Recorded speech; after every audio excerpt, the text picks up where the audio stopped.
What is up, guys? Zach Ginn here, and in today's video, welcome to my 3-day boot camp per se. I don't know the exact definition, how to say this. I don't want to sound like a guru here, but this is going to be my 3-day ultimate guide to making $100,000 per month in real estate wholesaling. This is going to be my ultimate scaling guide. I did not want to I did not want to make it small enough where like I have to talk about the whole thing within an hour or 2 hours. I wanted to take 3 entire whole days with you guys to show you what a legitimate 3-day seminar, boot camp type thing of scaling your real estate wholesaling business to $100,000 per month.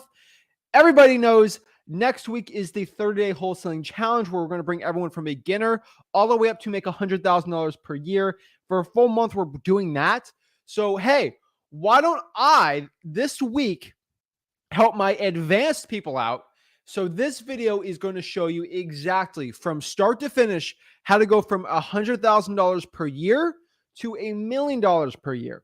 I'm going to give you everything I know, all my systems, my guide, the business structure, everything. So step 1, 2, and 3, I'm going to get a 3-part series. So today, tomorrow, the next day, Rickens going to hop on tomorrow and then the next day and share everything we know.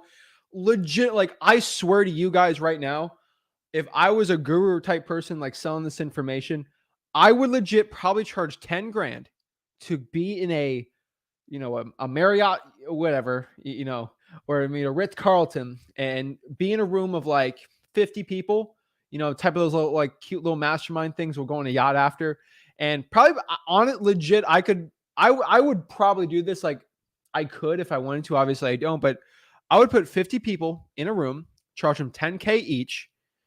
And I'm telling you right now, I'd probably, $500,000, right? Is that right? I mean, I'd probably be $500,000, right? If I charge $10K each one. Yeah, about $500,000 for 3 days. I could probably do. And just show 50 people exactly how to go from $100K legit to $1 million. And here's the problem. Every guru is going to charge you 10 grand for this. If you're making $100K, where are you going to spend $10K to learn the system? I'm going to show you exactly today. So we're going to break that down today. I'm going to show my $100K per month systems guide. So this is basically going to be 3 days. So guys, I'm taking my sweet time on this one. This is what it's going to be. So day 1, which is today, we're going to break down business structure. I want to do a broad view of the business structure, how that works. Day 2, we're going to basically do systems implementation, actually how to start taking the action, the actionable steps. And then on day 3, Ricken's going to hop on here and we're actually going to break down how to put the business on autopilot. So this is basically a 3-step system, how to actually figure out how the system works. Day 1 is just today. Day 2, we're actually going to be putting the action in place. And day 3, we're going to show you how to get out of the business while making the same amount of money. So you can be working 4 or 5 hours a week at most, like I am in my real estate wholesaling business, and show you everything you need to know. And that sounds like something you're willing to do, you're excited for doing, I'm excited to break it down. So if you're excited for this one, do me one huge favor and smash that like button and subscribe.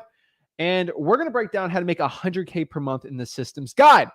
But hey, if we are doing this just like a 3-day seminar, which you are inside right now, I literally could only teach this to 50 people or share to thousands, tens and hundreds of thousands of people, which I'm doing today. We're treating it like an event. You're here. You're ready to go. So if you're excited for this, if you are ready to get it going, if I had an event, I would hire a hype man to come in. He's going to bring the DJ in and get you guys excited, jacked up, ready to go before I get the information. So you're in an excited, energetic state and you're ready to go. So if you're excited for this one, get our hype man, get you guys excited, jacked up, and then we're going to teach this information, guys. This is life-changing stuff. The gurus don't show this because I'm here to show you. If you're excited, if you're ready to go, it's wholesaling time, baby. Get out of bed. Woo!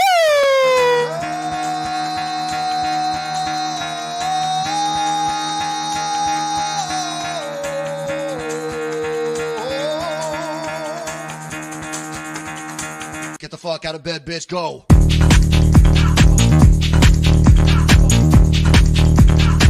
Get up, and get the guy go.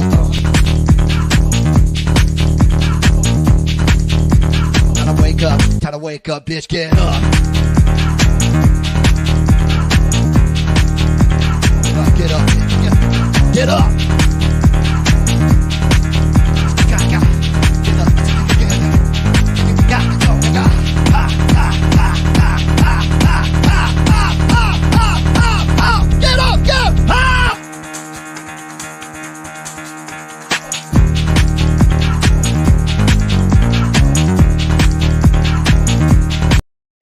Oh, yeah. So we got it, guys. We're ready to go. So we got you guys hyped up, ready to go. So without further ado, let's get in the information. We're ready, guys. I eat, sleep, breathe this business, and I'm excited. I'm excited to share it. So before I actually break it down today, I do want to tell you 99% of all gurus out here that teach you scaling systems, implementation of this, they use this book. It's called Traction from Gino Wickman. I'm just being completely honest with you. It's called Traction from Gino Wickman. This is a book that is basically every guru systems scaling guide for wholesaling real estate. Basically puts their seminar based off of this book. Just FYI for everyone out here, it costs $17. They will charge you 10 grand and teach you how to use the $17 tactic. I'm not going to break it down too much, but it teaches a lot of great stuff. Visionary integrators. It shows you the entire spiel of how to scale just a general business. And we kind of put it in wholesaling, and that's their spin. I'm going to basically show you today, but if I had to, if you had to buy a book, which, you know what, these books are on PDFs online for free.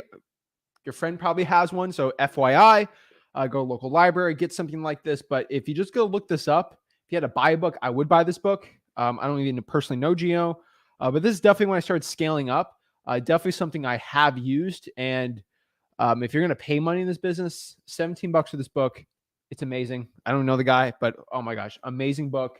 Of a lot of the systems that I implement in my business are actually done on this. Every guru will use this book for an example. So that being said, we're going to put that back here. Oops. I'm going to show you exactly how I do it. So let's break it down. So number one, scaling to 100K per month. All right, take some notes, guys and gals. This is always recorded. But in this series, I'm going to show you effectively how to scale up your wholesaling real estate operations from $100,000 per year, working about 40, 60 hours a week, I'm guessing for you, to about $1 million plus per year, working 5 hours a week. That's exactly what I'm going to show you. And everyone sounds like, oh my God, this is where Zach's going to sell me a course. This is Zach's pitch for the guys. There's no course at the end of this. This everything I give is for free. This is the thing. There's just no like upscale, upcharge on. This is everything I have. Like it's absolutely for free, and I'm giving it all out right now. So this is legit. Like I'm not going to charge for this info. Okay, I'm here to give it all for free. Just FYI for everyone, it's all for free.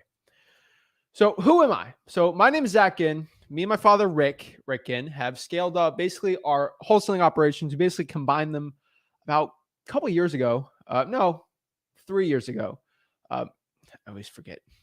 You know, the panoramic always like takes a year off of everything. But basically, we combined our businesses and scaled it up to around 7 figures, effectively working around 10 hours a week. So I usually about 5 in it. He's got 5 into it. And we could cut it off a little more, but we like to have our hands in it. And working about 5 hours gives us the best, you know, not insane amount of like crazy office employees, but where like we keep our sanity and we don't work too much. But I still want to have my hand in the business a little. So I can teach you guys it. And we also run, like FYI, like a ton of other type of businesses out here.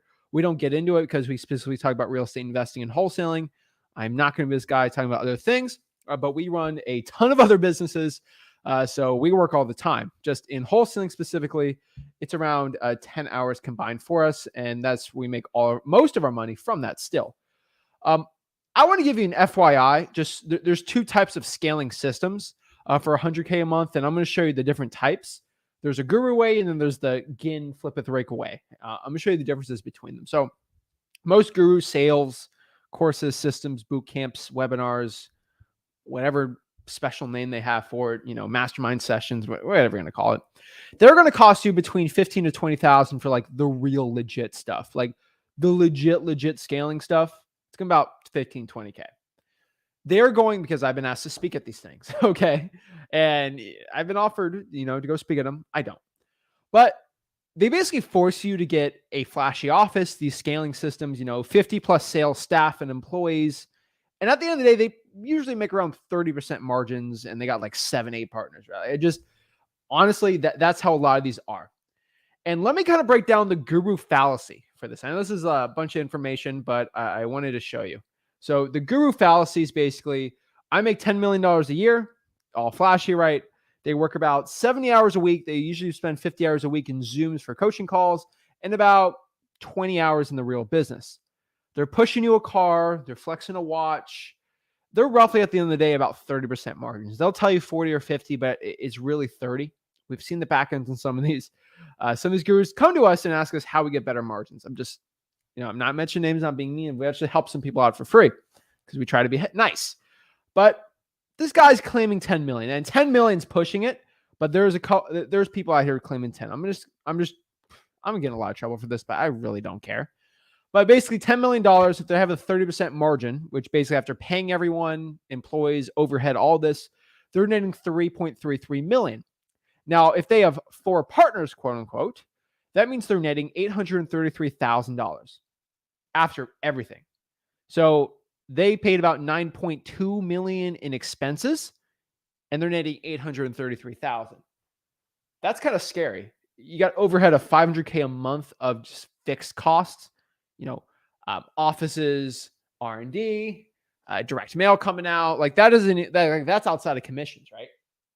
And the problem is if the business hicks up or something, you're losing 500K a month, and like you get sick or something, you're losing 500K a month. And if you're losing 500K a month and you're only making 833, you're burning through your entire salary for the year in 1 month. And that's a very scary business. And someone like Rick that's been through the 2008 crash, like you could lose everything. And this is how these gurus go broke and lose everything. Like you go hard or go home, right? And I don't like it. And they're always over levered. Like they all got all this debt. They're buying these insane complexes that they're just buying for retail. Never good. So let's say your guru's claiming to make 5 million, right? They're netting 400K at the end of the year. And if they dare be broke enough to claim 3 million with their 4 partners, they're netting like $250,000 to 275. This type of business is work, stress. You legit have a job. Like you're working 70 hours a week to make $275,000. That is a stupid job. I do not like that at all. You don't want it. Like who wants to live like that? I don't. And this comes back to why gurus push coaching. And I just want everyone to understand where I'm coming from when I come to my scaling guide. They can't make that business work. Most of them can't scale effectively because they're trying to be flashy. And they make more money selling the information than in the business. I get it. You make $1 million only working 50 hours a week. It's better than netting 250 after the partners and you don't have to spend 9.2 million or not, And then you use the system. They give you the system that put them in the issue they're in, and they're going to push that problem onto you. So understand when someone teaches about scaling, they're pushing their issue that they have with those low margins to you. And it's not good when you got that going. And so let me show you like what my guide looks like. This is what I teach. And this is what I'm going to show you. This is where these gurus come to me and be like, hey, how can I make my margins better? And all this stuff. Nobody effectively averages a $50,000, $60,000 per deal like we do in wholesaling real estate. And we got the checks to prove it, right? We're doing $100,000 deals effectively every single month now because we get our systems in place. It took me a while to get there, but we're making millions of dollars per year, running 60 to 70% margins. And that's because we like paying our people very well. We are effectively, me and Rick, working about 5 hours a week. You could do 10, you could go back to 5, right? It really depends. Now, what we do now, this is kind of what my business is per se. Everyone knows why I teach, why I like teaching wholesaling. I teach wholesaling. People learn a lot, and sometimes they send deals to me. We're making a lot of money on JV deals. I just, FYI for everyone watching this, I do a lot of real estate wholesaling deals because you guys send me a lot of deals. I make most of my money legit in my own business, making my $50,000, $60,000 deals. But like, I'm splitting like $20,000, $30,000 checks with y'all. Like, it's fun. Like I enjoy doing deals with the subscribers. And that is my end goal right here. This is why I help teach people out. Like, hey, if I can help you make $1 million per year and you start virtually wholesaling and you send me some deals and we split them, you're going to make a lot. Like my success is your success. Like when I do well, I teach you it and you do well. Sometimes you send me deals and we both make money. It's a win-win for everyone. And the United States is a really big place. You do a lot of virtual wholesaling. So FYI, we make a lot of extra dough from just doing JV deals on top of that, which we're going to show you too today, how you can start doing JV deals with people. Other way, probably not on the scale that we are, just because most people don't have the subscriber base that we do. But we're probably the largest YouTube channel that is JVing actively with the subscribers. So it's working well for us. So JV deals on top of that, basically 100% profit per se. Like obviously I got to pay my people, my dispo team on it, but you got to remember too that like if I can do 5 to 10, like $10,000-$15,000 deals per month, that's like it's a good amount, y'all. Like I'm just telling you, like if I can make like $100K a month on just JV deals, and I give like my people like a 15% cut on that, and then I cut that in half, it's a pretty healthy amount. You know, you can almost make $1 million just from YouTube, from just teaching people. It's pretty cool. And I do deals, and it gives me a better pulse on the industry. I don't have an office. I have very low overhead, and there's very, very low stress in my business. That's the coolest part about it. Like you guys see what like I'll go travel somewhere for like I'll go out of the country for like a couple of weeks. I don't have to deal with it. You know, like these gurus, I have to go on like weekend getaways. It's like I go on a 2-month getaway. You know, still make the same amount of money, and that's my problem. I want to tell you is the way I do this, the way I'm going to structure this today, so everyone understands is I have family. If you know this channel, if you know the way I do it, the way Rick do it, the way we preach on this channel, family over everything. You know, you put your family first, your health and your finances. Like if you can have these in place, that's what everything is. And I value spending time with my family and my friends. Just FYI, I do not want to be working 100 hours a week. I love making a lot of money and I love spending time with my family.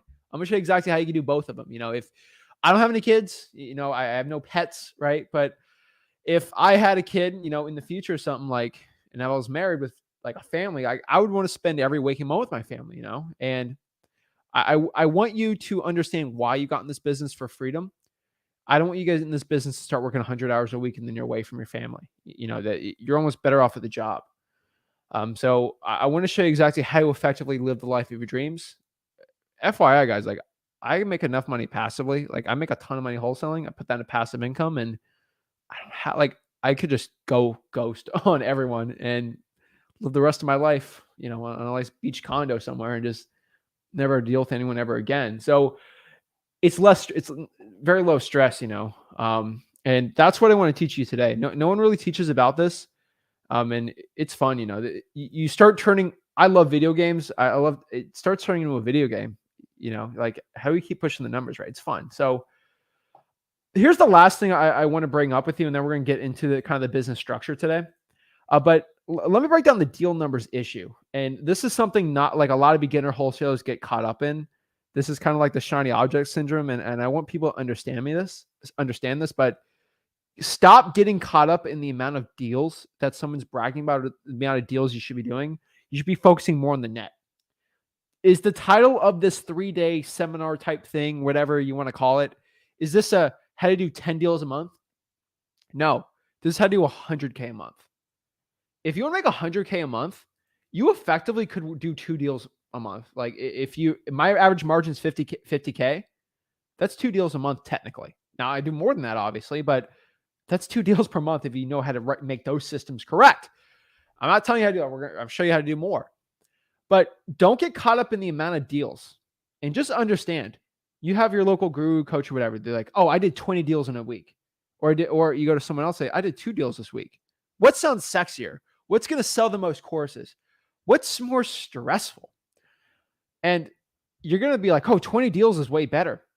Let's kind of break down the numbers, right? Because the average amount of deals people are doing, it's kind of getting crazy. So this is something that took me a while to wrap my head around. And this is something that's very shocking to most people, but it's true. One $3,000 assignment deal requires the same amount of work as a $100,000 assignment deal. I'm going to get flack for this, but that is the honest truth. I will fight anyone tooth and nail about this. I've done $100,000 assignments. I've done $1,000 assignments. Every single assignment deal requires the same amount of work. It is the same process. You're going through the same hoops with the seller. You're writing the same contract, the same EMD, same title company, same buyer, more or less. You're just getting a better price. The buyer is basically buying the same price. There's just more motivation.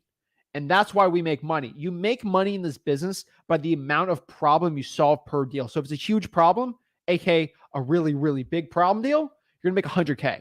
There's not a lot of problems. They just, they wanted to get rid of it, but they don't want to at the same time, you're going to make 3K. It really depends on the problems you're solving. And so if you're bragging about doing 20 deals and your average deal is 3K, which a lot of people are doing 3K average deal, nothing wrong with that. But a lot of these gurus are pushing it and they're making 3,000 average a deal. If you actually look at this, they're making 60K a month. And they're spending around 2 hours. You look at comping, acquisitions, dispo. Conservatively, they're spending 2 hours per deal. That's 40 hours of manpower, woman power you have to put in to get those 20 deals. 20 deals is stressful. Also, you got to pay your VAs per deal. Like the transaction coordinator stress. That's 20 closings. It's just a lot. It makes it a lot more difficult. It's 20 follow-ups you have to do. It's a lot more. Versus if you do 2 deals at 50K each, you're making 100K. You're making more money. Literally 3 hours per deal. I'm going to do an extra hour on the appointment. Guys, if you spend an extra hour on the appointment, you're going to make that extra money. And everyone knows from my acquisitions guide, it is legit all about it. And that's 6 hours of work. You are legitimately saving yourself 34 extra hours a week, which makes it a lot easier for you in your wholesaling business. It makes the podio simpler. It makes things a lot more simpler. So at the end of the day, the guy's doing 2 deals at 50K is just showing the person bragging about doing 20 deals at 3K. Now, I know the fugazi on the outside makes it look more attractive, but it is not. Okay. This is the more or less the Bill Gates, Warren Buffett type thing versus the baller on the balling rapper. You think the rapper is worth more money because he has a gold chain and gold teeth and the Rolls Royce, but Warren Buffett's pulling up on his caddy on his regular house with billions of dollars. He owns like a quarter, 5% of Apple or something stupid. And he's just buying up Geico and stuff. So that's something you guys got to understand. It is a huge difference. And there's nothing wrong with doing 20 deals. But why would you do 20 deals at 3K if you can effectively change some of your systems and change that to 30K? And a lot of people are leaving a lot of money off the table. So guys, if my method sounds better, if that's something you want to learn today, my business structure for it, do me a favor and smash that like button and subscribe. I do ask for people to do that. Helps me reach more people so I can help the most amount of people out there in this business.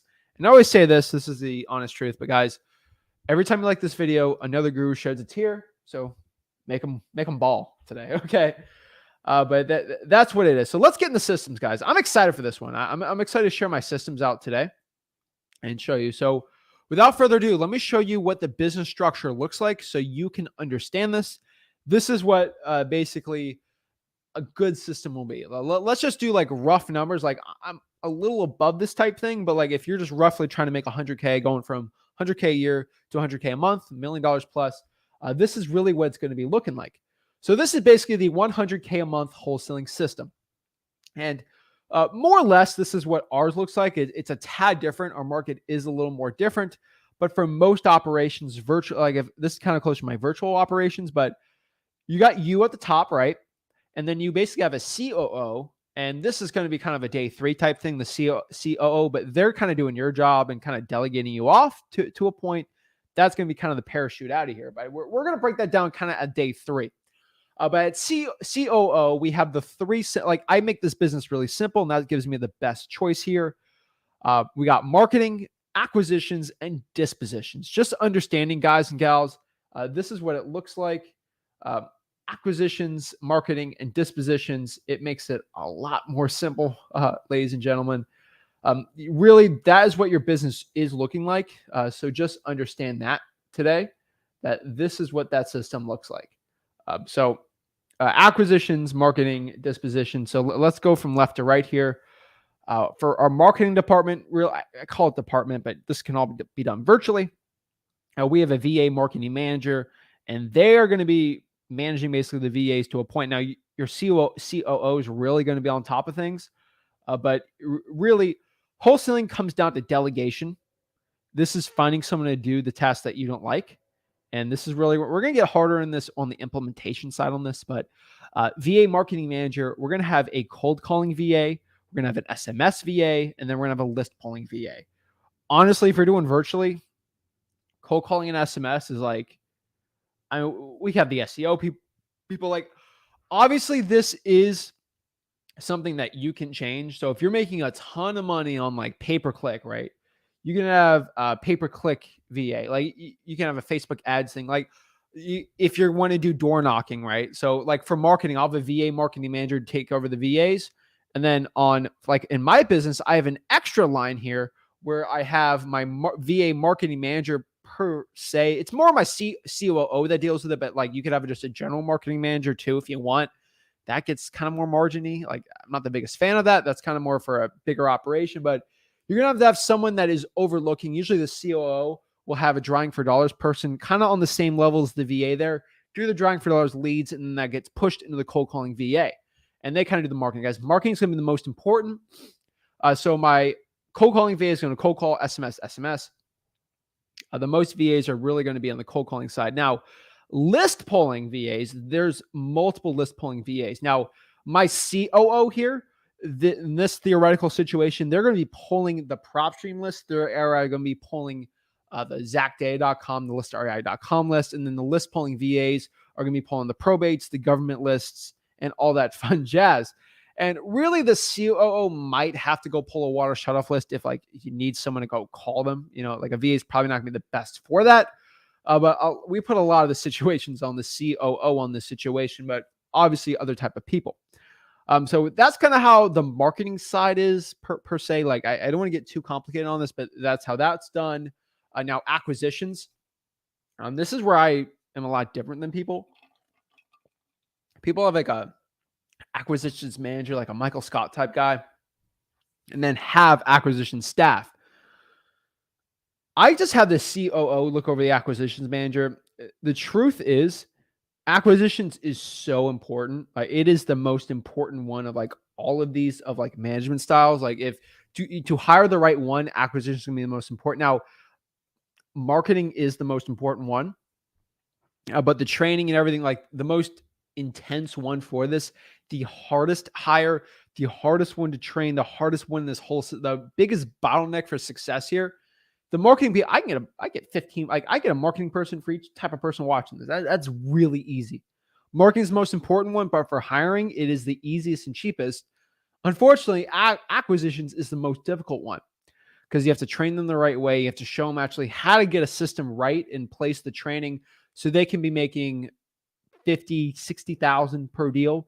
Because if you do it wrong, like you're going to make 5, 10K like the average wholesale, and then you're screwed, right? And you don't want to be doing that.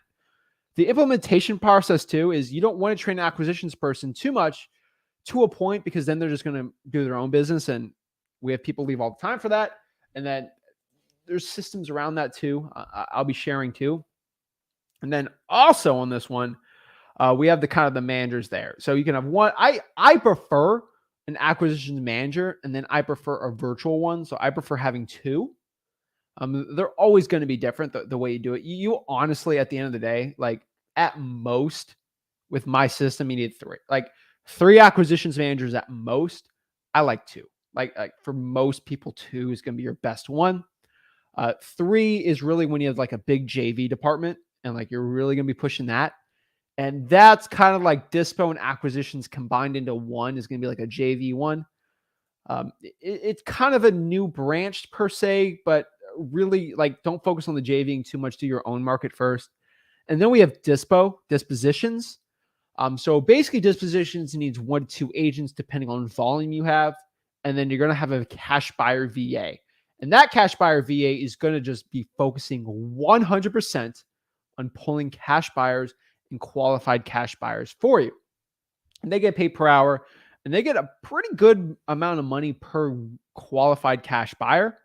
And that's how we build a lot of good lists. And that's really all you need for churning an operation really well. The next question here is, here's my favorite one. You know, it's like, You pay all this money for the seminar and they teach you this, and you're like, how much do you pay them? They're like, oh, I don't know. And they're like, well, you got to figure that out. It's crazy the way they do it. So let me show you exactly how you pay these people. So I changed the bottom right one because we kind of upped it a little more from last time, just because of things. But really what we do is your COO should be getting about 10% of all your deals. And then you give them a base pay. That's usually what we found the best to be, because they got to make more than the acquisitions manager. Your VA marketing manager, they roughly should be making about $50 per deal, and then about $200 a week. Like if they're really pushing things and they're managing really well, I don't see any problem with that if you're running an effective operation. Obviously, it's one hire at a time, right? And basically, the VAs there, they're going to get paid $25 per appointment they get, $40 per deal, and then basically $4 to $5 an hour, closer to $6 now. That list VA is probably closer to $7. I'll add an extra dollar onto that. Things do change, and obviously we're making more money. We want to pay our people better. Acquisitions manager is roughly 10% of the deal.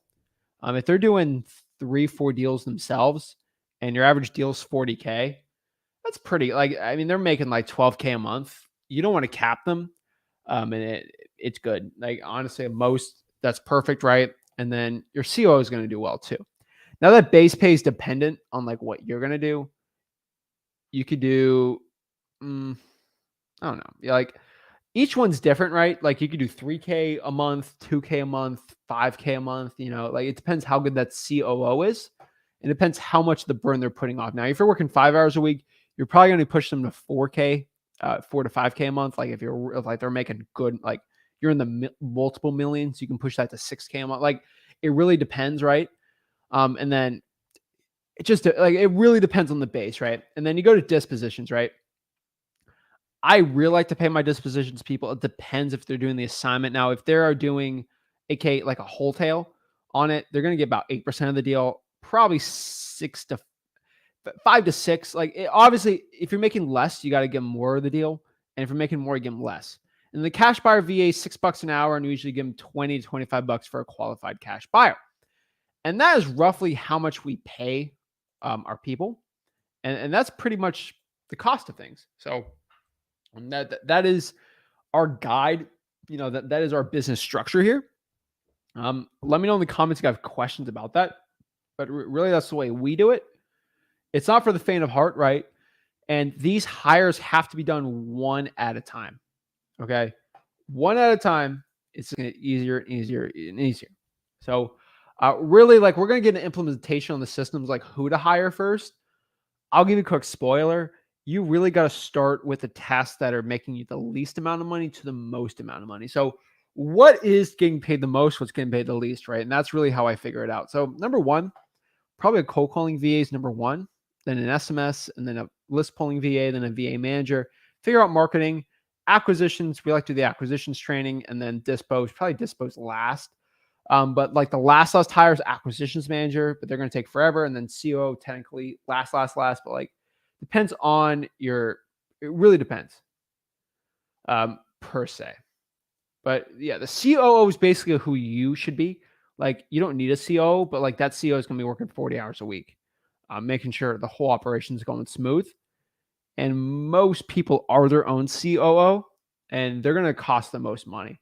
Now you can be like 80, 90, you'll probably be at 80% margins without the COO. And then they kind of bring it in, but like you're not working the business anymore. And that's pretty cool. So the last part here is let's kind of talk about the truth here of scaling in this business. But scaling requires delegation. And I think everyone knows that. Like what I said, this is one hire at a time. There are growing pains when it comes to scaling your operations. And like I'm going to always say, but you, especially when you're starting to scale out your business, just understand that you will work more. You're going to make less money the first 1 to 3 months when it comes to scaling than if you weren't. You have to understand that coming in. You're going to make less money and work more and be more stressed your first 3 months in scaling than you are if you're not. And that's because you're just spending time training and you're paying them and they're not making really any effective money. The money comes when you train them. And that is the growing pains you're going to have to understand when it comes to scaling. No one talks about this. It doesn't sell courses. It's not the sexiest, most attractive thing, but that's the truth. That's what it's going to require. So that being said, that is my business structure. Take your screenshot. This is on the YouTube channel. Flip with Rick on YouTube, Zach Ginn on YouTube. We got the Rick on YouTube, Wholesaling Houses for Reals watching. Everyone's watching this. And just take a quick screenshot and just understand that. It will make a lot more sense to you. And then kind of what we're going to do tomorrow is talk about how to implement that system, like what actual steps you should be taking, and then how to train tomorrow too, how to effectively run the system. And then day 3 is going to be the autopilot type thing. Now, y'all owe me about $5,000 for just showing this today. So smash that like button, subscribe as your payment. But what I want to do is, obviously, we are doing our one-on-one calls today. So I'll be talking to those people also. But really what I want to do is talk to you guys on the comments and see what questions you have on this. And then on the one-on-one calls, we're going to get to everyone today on the one-on-one calls. But if anyone has a scaling question per se, we'll take that first. So let me go to the questions here on the comments and see what we have. So let's see. So good question here. Saying that should be a bare minimum devoted productive hours, should be around 5 hours if you're scaled it correctly. I would say about 40-ish, like for wholesaling. And really, if you get your first deal, it's only going to require 10 hours a week, or I'd say 15 if you really want to do it. But yeah. All right, let's see here.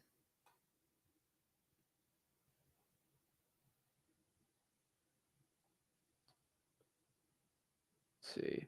How much do you pay these positions? I already showed you exactly. We'll put that chart up too. I'm looking forward to getting my life back. Savannah's ready to start scaling up. I love it. I love seeing that. It makes me happy. It makes me excited.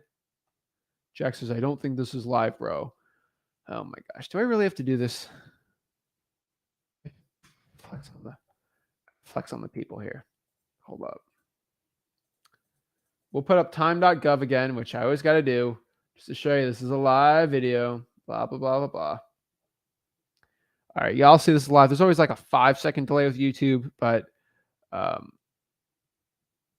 yeah. All right. Y'all see this live. So I'm telling you, 20 deals is a headache. And for a lot of people, it seems very stressful. I don't know why. A lot of people they get so excited to brag about, oh, I'm doing 40 deals. I'm like, okay, what's your margin, right? Like, no one tells you, no one brags about the net at the end of the day. I feel like I'm the only person that brags about net at the end of the day. It makes no sense. So Jose, what is up, man? CO makes sure it goes smoothly in order. What do you do when this is functioning in place? Basically for 5 hours. So my role here, like what I do for my 5 hours is basically there's daily meetings and there's weekly meetings, right? And I'll probably hop on the weekly meetings. Not the really daily ones. I don't need to, but I'll hop on for like 30 minutes. So that's 30 minutes of it. We kind of break down exactly what to do with deals per se. The COO is the best for it. But per se, we'll show you kind of how me and Rick do it. But really got to figure out what you're going to do with the deal, right? We're breaking down the deal, right? And one thing that I'm working on really closely too is focusing more on the creative deals we get. Like what should we be doing on this? What should be on the other side of the businesses? For example, we have some deals where we'll lock up a fourplex, and then me and Rick got to figure out hey, should we rent this one? Should we just buy this one and just rent it out, right? And because we got a bunch of cash, and we're just yeah, we should do that. That's where some of those decisions are made, right? I'll probably spend some hours just working with the COO again, maybe an acquisitions training session with the people, cold calling, just teaching those people a little bit about it, and basically kind of keep morale up. Make sure everyone's doing their place. And then usually if someone's got to step up to the plate per se, I might have to work a little more during that week. For example, if we lose an acquisitions manager, they're sick, they get the panoramic or something, and the COO has to be an acquisitions manager, I'll kind of take the role a little if I have to. Roughly kind of turns out to 5 hours. So the questions we got here. VA company quoted me $3,000. You should not use a VA company. You got to get your own VA. Raphael, you should not be doing in-house employees. The whole office thing. You're not going to like that, man. I promise you're not going to be a big fan of it. Also, guys, you want to learn wholesaling for free? Go to the bottom here. Go to freewholesaling.com. That is the largest wholesaling course.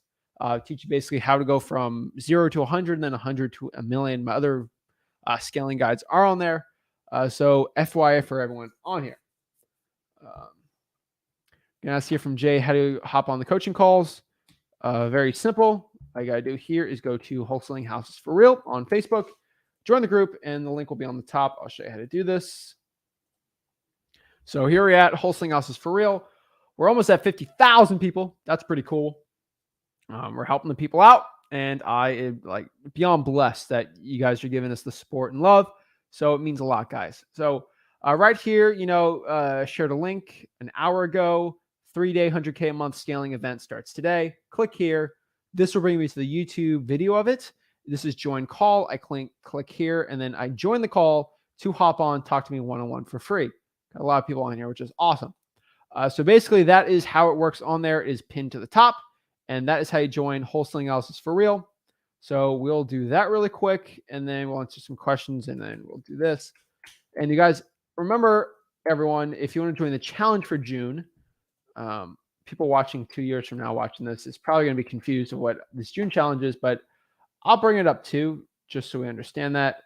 And I'm going to put the link on the bottom here, guys. So if you want to join the wholesaling 30-day wholesaling challenge that I'm doing, is a 30-day challenge for wholesaling real estate, where if you can get your first deal within a month, you will be winning a ton of awesome prizes from me. And then basically for the month of June, I'm going to be releasing a video, basically a free course for the entire month from day 1, teaching you what is wholesaling, from day 30 of everything at the end of wholesaling, like how to do the entire process, cash buyers, walkthroughs, virtual markets, everything. I'm legit for June. It's going to be a video a day. We're probably going to do 2 lives a week, and then basically 5 recorded videos, just because I'll be out of the country a lot and say, like, I'll be all over the place for June. All over the country. So it will be probably 2 lives a week, and then 5 recorded ones. And then each day is going to be like, here, blah, blah, blah, day 1, and then day 2, day 3, day 4, and it's going to be for 30 days. Basically, everyone can kind of get hopped on and started, because we have so many people starting out brand new. So if you want to join the challenge, just go to www.flipwithrick.com/June. Email support@flipwithrick.com your information, your before, that you've never gotten a deal and you're ready for it. And then once you just make the email, you're going to be submitted in the challenge, and then hop on when you get your first deal, and then you will be in the winner. And some of the big winners are, we're going to give a couple year subscriptions to PropStream away. We're going to give away clothes. We're going to give away shirts, free calls, exclusive stuff. It's going to be really cool. Like, it's going to be really exciting. We're really excited. So just go to www.flipwithrick.com/June. and you'll be on there.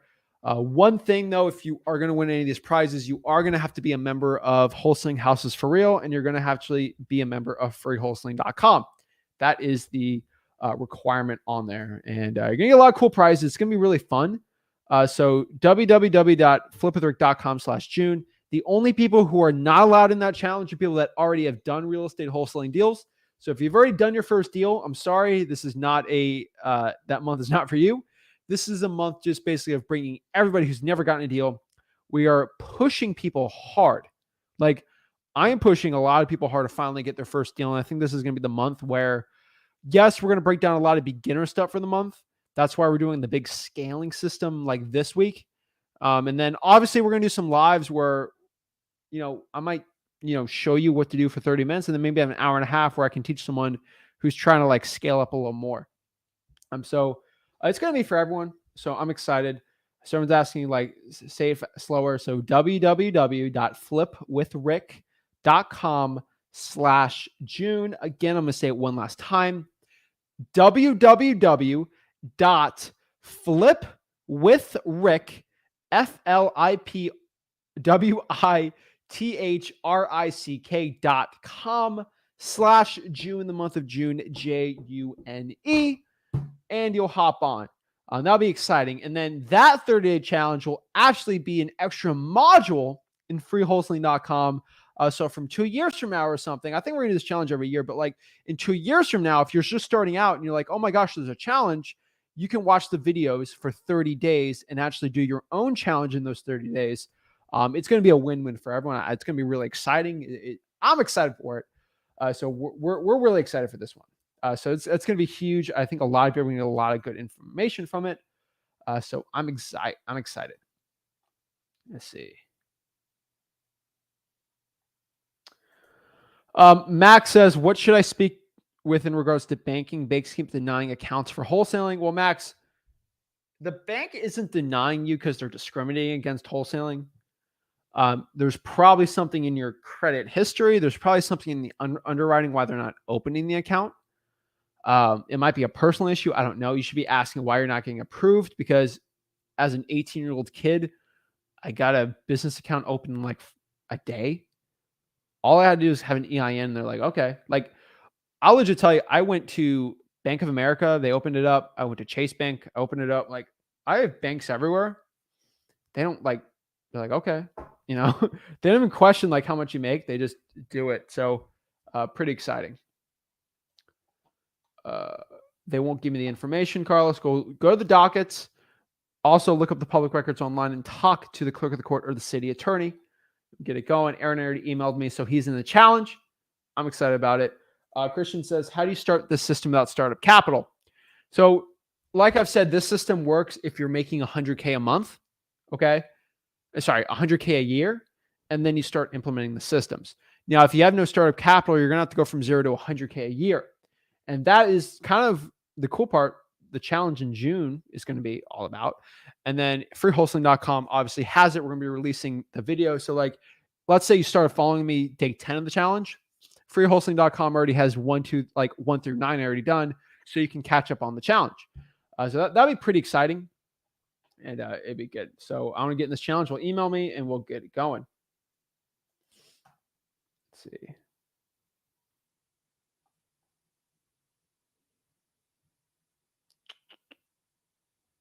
Corey says, to all in the challenge, you got to take action and get the first deal. Then it'll change your life. Can vouch for all this info. Awesome. Corey's already killing it. We're going to have Corey on the podcast soon. We're going to get that recorded because he's destroying. He quit his job. He's living the life. So let's see. I'm in the challenge. Awesome. Love to see it.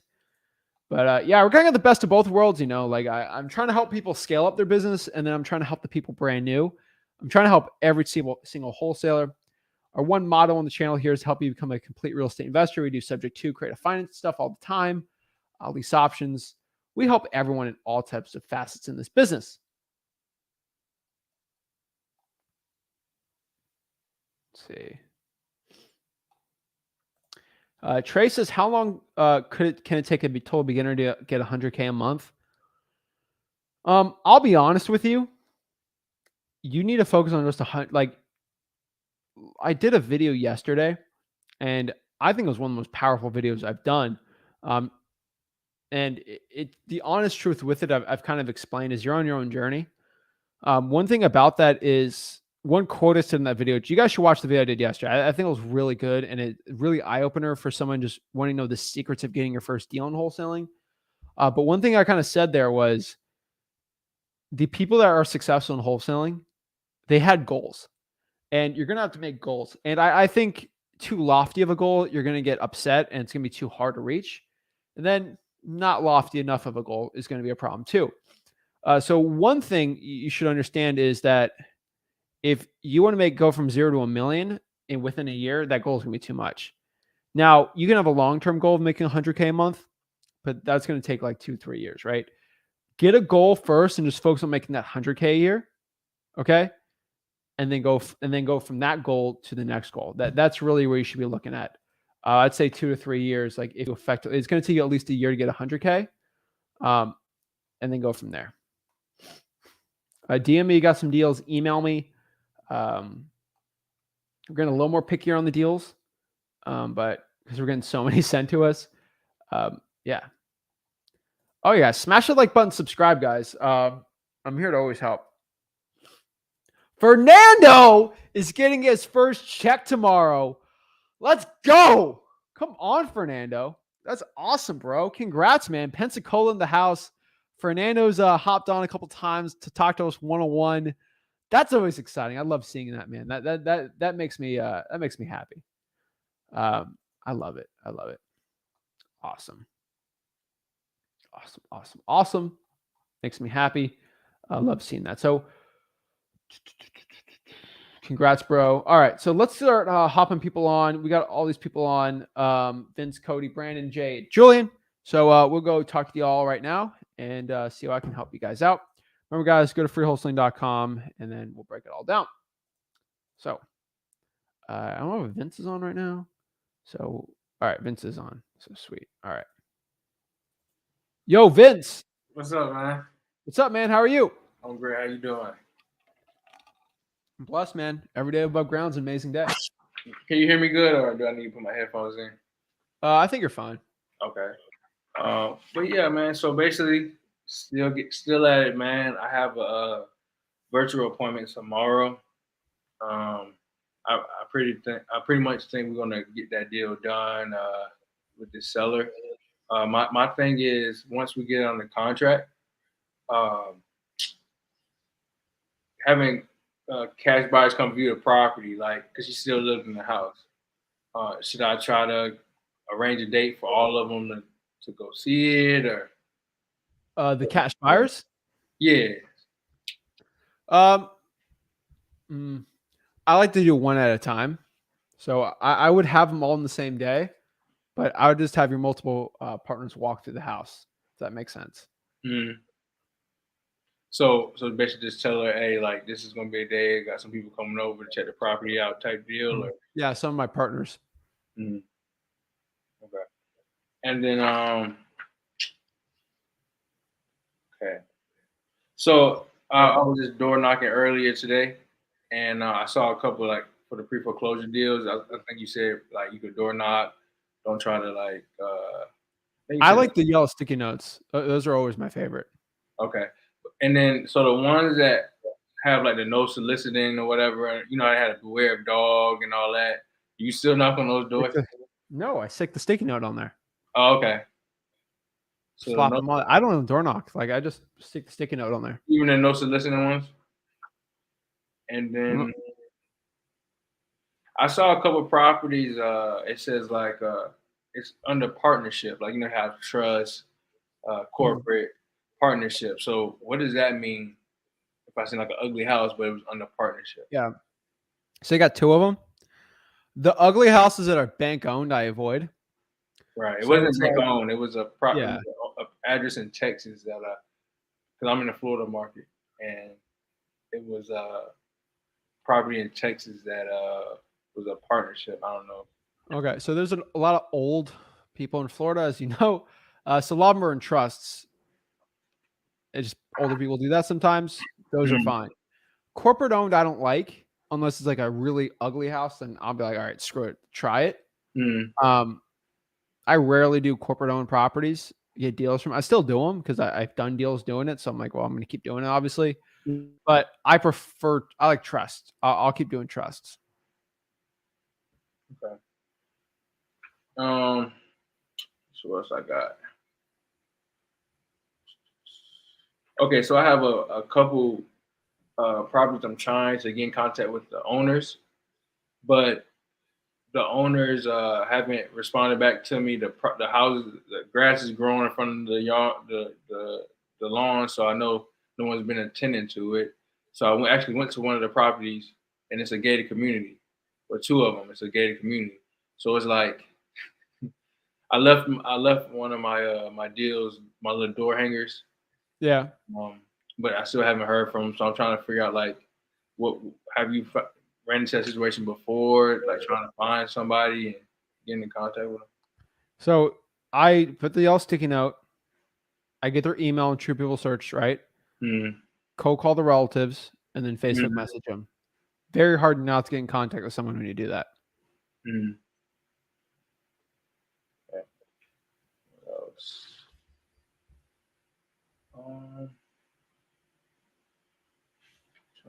think that's. And if someone has like liens on their property, can they refinance it? If they have a Or what? liens? Depends on the lien. 'Cause It really depends. I was looking at my tax lien list in my county, and I called this one lady. She was like, I just refinanced a home, so no, I'm not leaving anytime soon. But I saw she was like hella bread in debt, and I looked it up, and it said it could be like involuntary lien. So I guess they can't take the house from her, but she could refinance a mortgage. I mean, it depends, but usually it's fine. Mm. But actually, no. Actually depends on the type of what kind of lien is it? It just said it was I think it was abstract of judgment. In Florida? Mm. That's more of a Rick question. I think you can. Um, Child support liens, no. Mm. It depends on the type of thing. I mean, let me look it up. I'm not the biggest expert on that one though.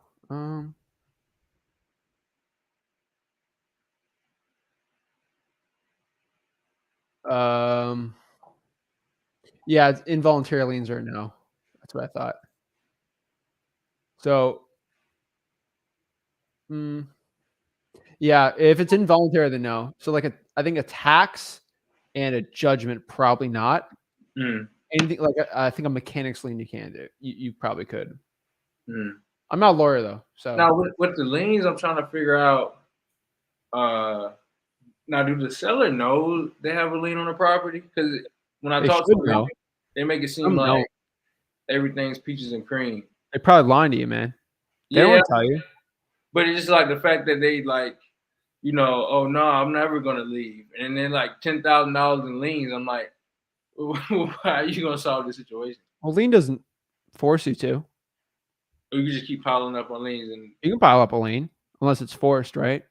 okay, so So if you got a contract with me or whatever, and I loaned you 50K, mm, I can't force you to sell the house, right? mm, Unless you've signed something agreeing to that.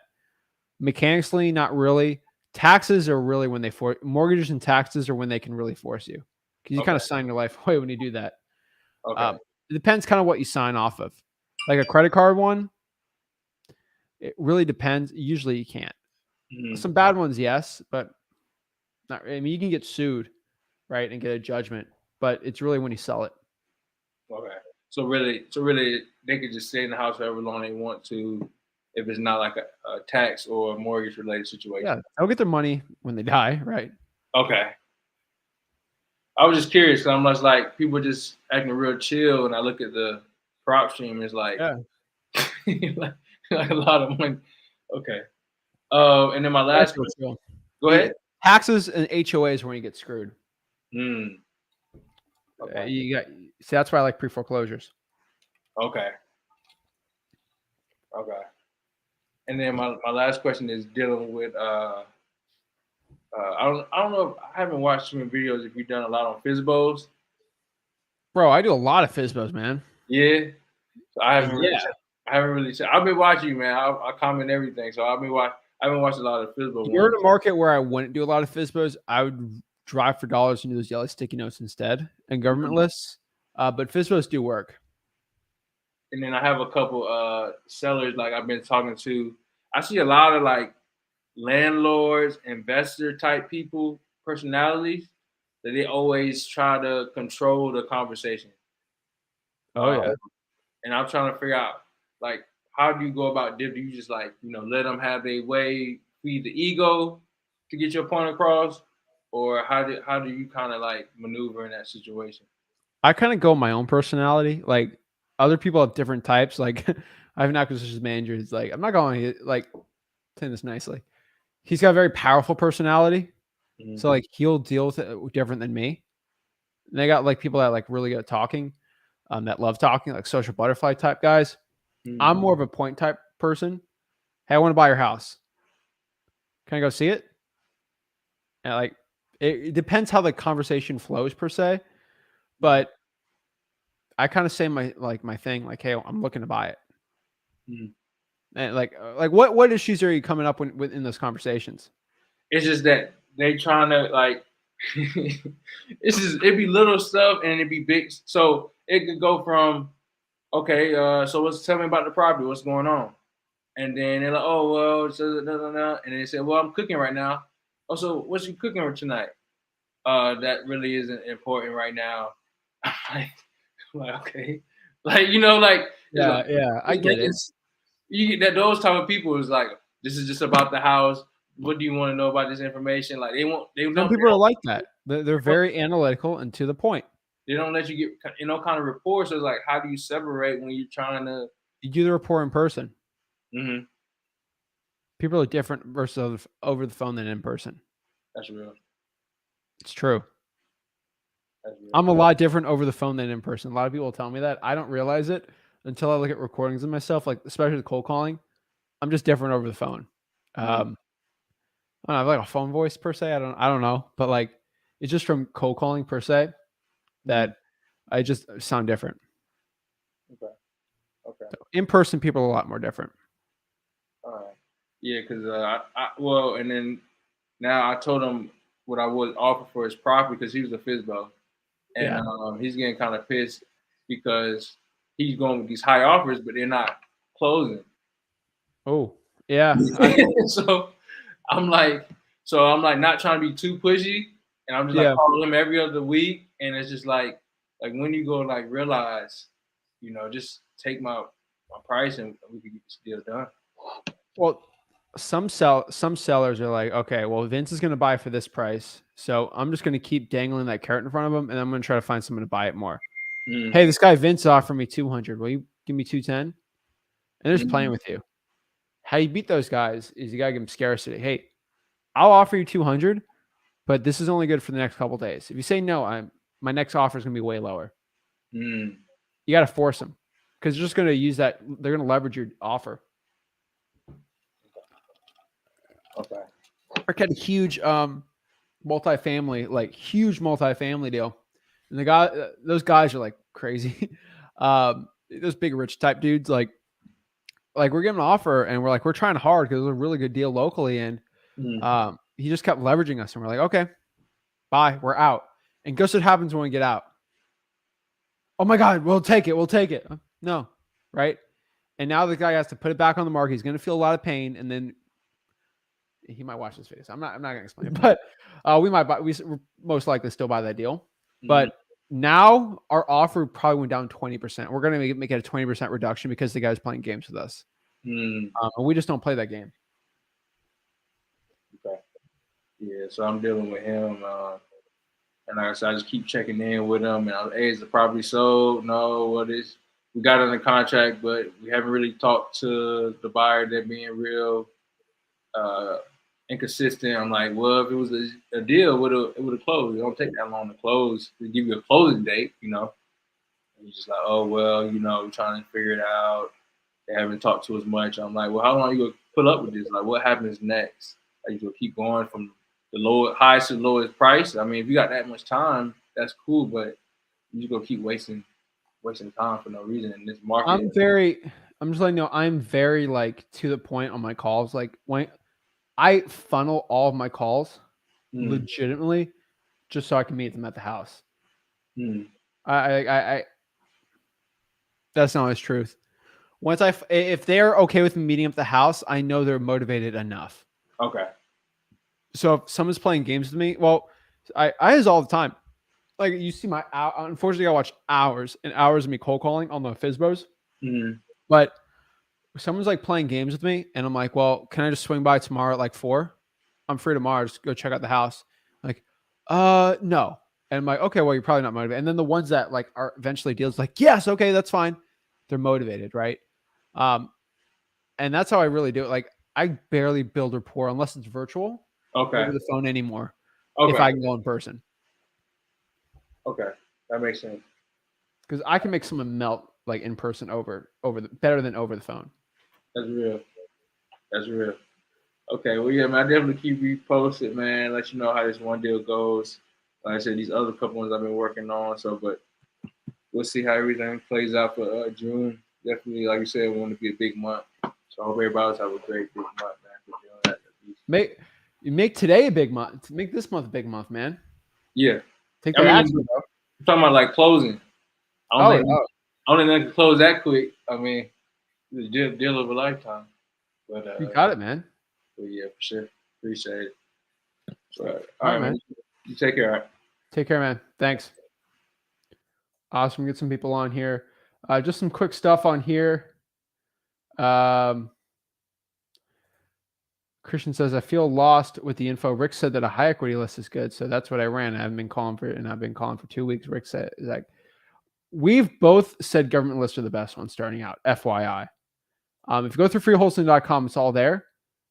And if you watch a Rick video on direct mail, then maybe that's what you're saying. I gotta see what video it was, though. B. Stanley, yes, your stuff's popping up. So let's go hop some people on.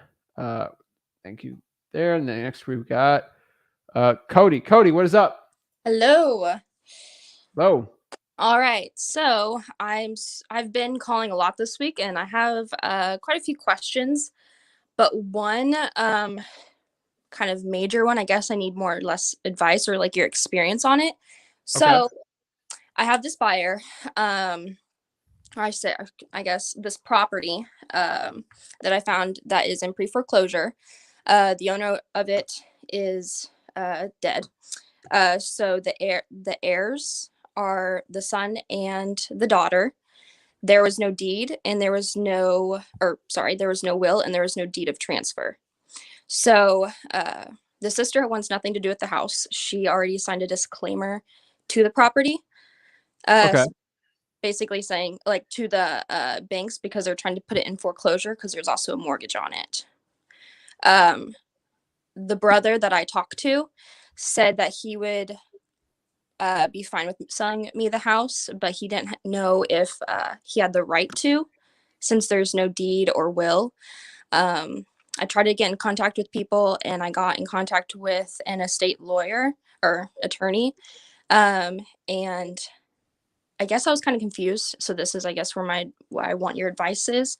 He said that he has the right to sell the property, but he would have to pay for all of the back payments that has not been made since the death.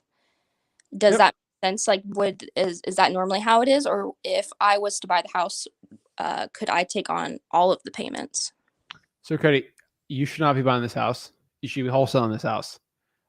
First and foremost. That's unless you have the money, like whatever. So how much equity is in this property? I don't want addresses. I don't want anything. Just how much equity roughly? Well, the mortgage with all of the back pays and everything in a total is $110,000. Equity on it is, altogether, there's nothing really to be done on it. It's around, I think, $280,000. Oh yeah. Okay. So this kind of seems confusing to a point. Depends on when do you know if there's an auction date already? Like how far in the pre-foreclosure? Like what's?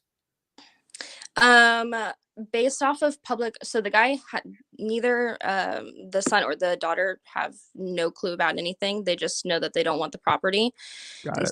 So, based off of public records, all that I have seen is that there's just a petition for foreclosure, but they're waiting on the signature from the son to disclaim the property. Got it. Perfect. All right. So this is my best advice for you. Is the lawyer already kind of said this, and this is what I would do. I would just write up a contract with the son and daughter, have them already sign the contract of you buying it, the estate of deceased person. Mm-hmm. Okay.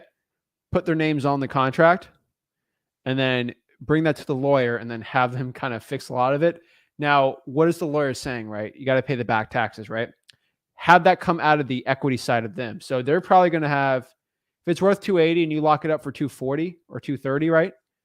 Mm-hmm. They're coming out with 120. Maybe 20K comes out of their pocket to pay that or the back taxes, and you're going to be fine, right? I mean, the mortgage is going to be paid here. It depends on how far, because the mortgage will be paid at closing. So you get this thing closed in 30 days, you're going to be fine, right? He said that So his father died about a year ago, and so the bank has been waiting on their the response on it. The sister just turned it in, I think, this month, and they said they've been kind of haggling him. So it's just kind of like I don't know, they're kind of rushing him sort of sense, but there's no deadline set. Yeah. If there's no auction set, you're going to be fine. Okay. I would get them to sign a contract ASAP. Okay. Get a lockbox on the property for your quote unquote partners to go through. You get a cash buyer this weekend. Right. And you get this thing done as quick as possible. And you're going to make a win-win. You're going to make a ton of money on this, Cody.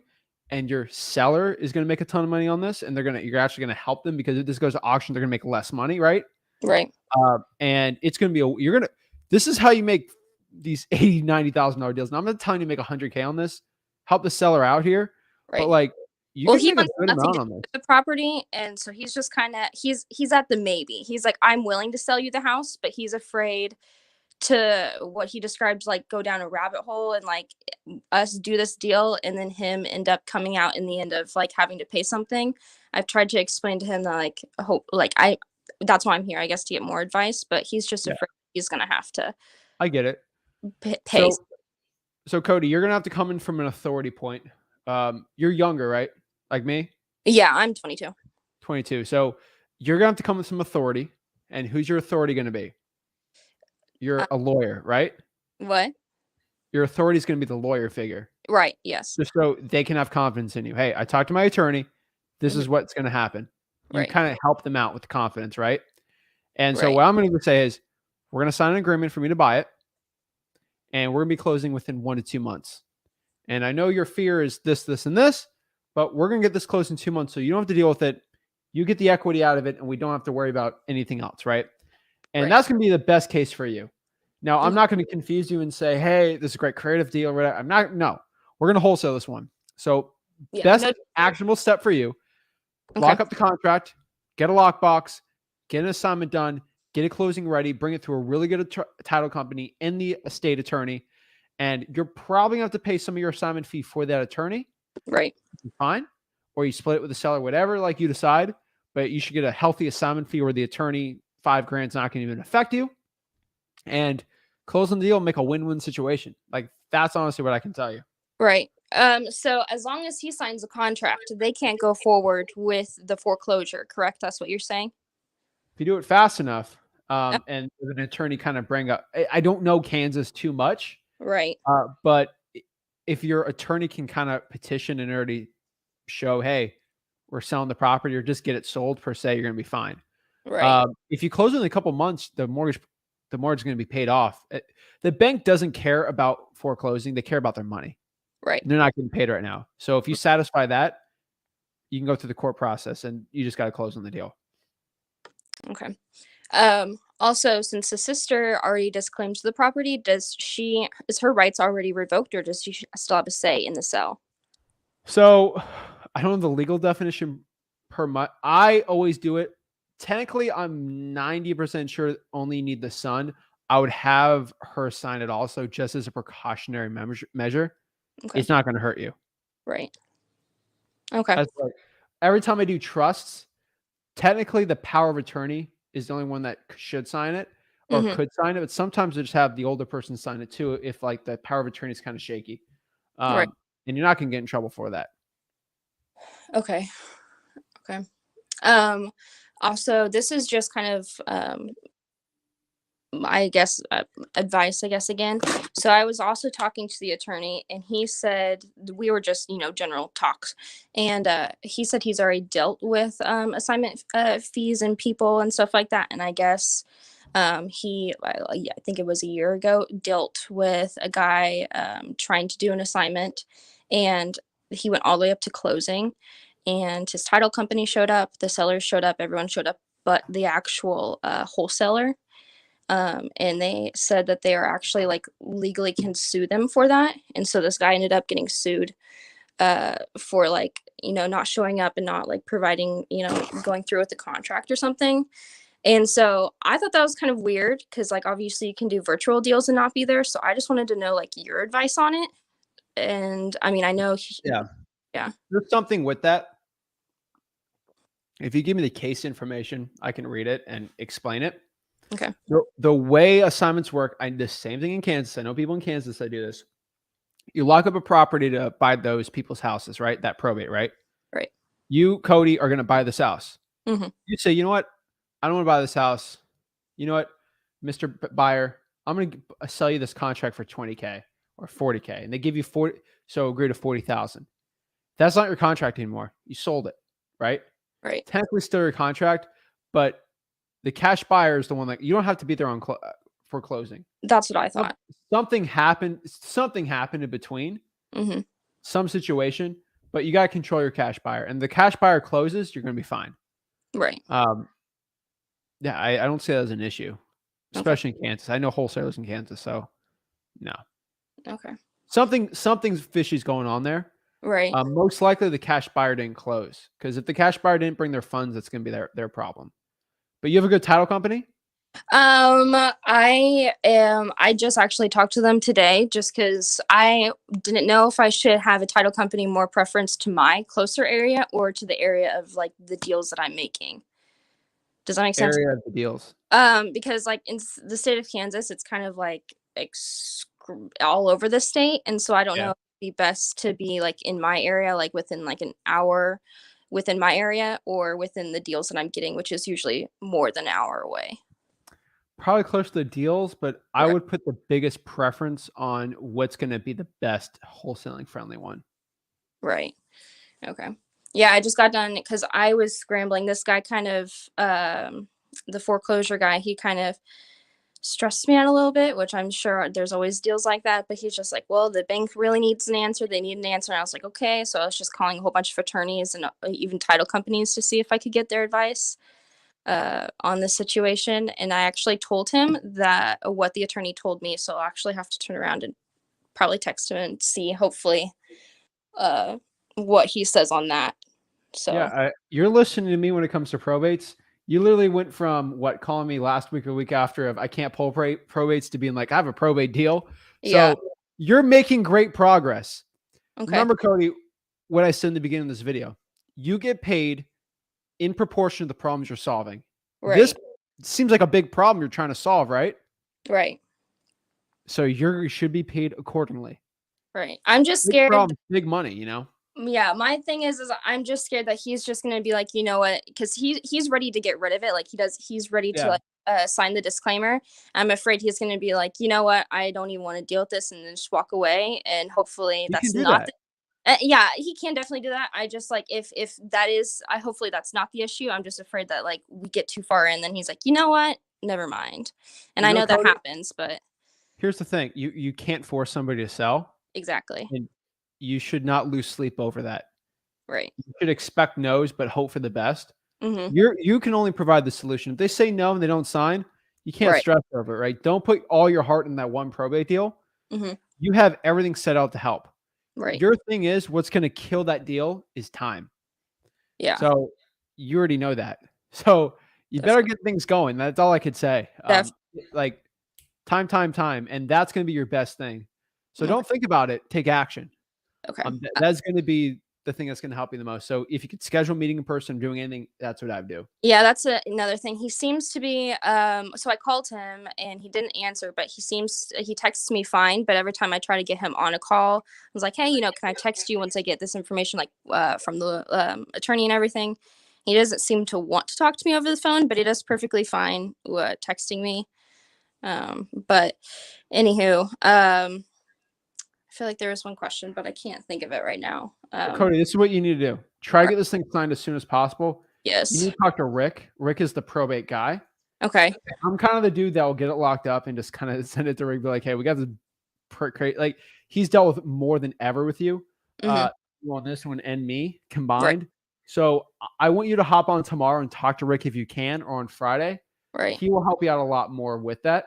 Okay. Because he knows probates like crazy. So I would do that too. Okay. But as of right now, I can point in the direction, just get it locked up. Okay. And then get it going. But you're going to be fine. Okay. One more last quick question. So I found another guy. I've been talking with him. He's super nice, super chill. He ended up he said it's under contract now, but they're not closing until November. The seller? What? Yeah, it's a completely different seller. We talked back and forth, and he ended up calling me. He's like, "Hey, just want to let you know, like, it's under contract," because we haven't talked price yet, just small talk, I guess. Hit or miss with phone calling. Anyways, yeah, he said it was under contract until November, and I was like, "Oh wow, is it like with a realtor, or like are you doing it by yourself? Like, why is it taking so long?" He's like, "No, I'm doing it by myself, but that's how much the buyer wants to wait." And so I didn't know if I could keep trying to butt in and just be like, "Hey, how's it going?" And like, because it's strange that it's gonna take, over 6 months to do a deal. Um, yeah, I'm not the type of person to tell someone get out of the contract, go with me. Oh yeah, I definitely don't not. like that, and Hey, I'm probably not still you, right? here.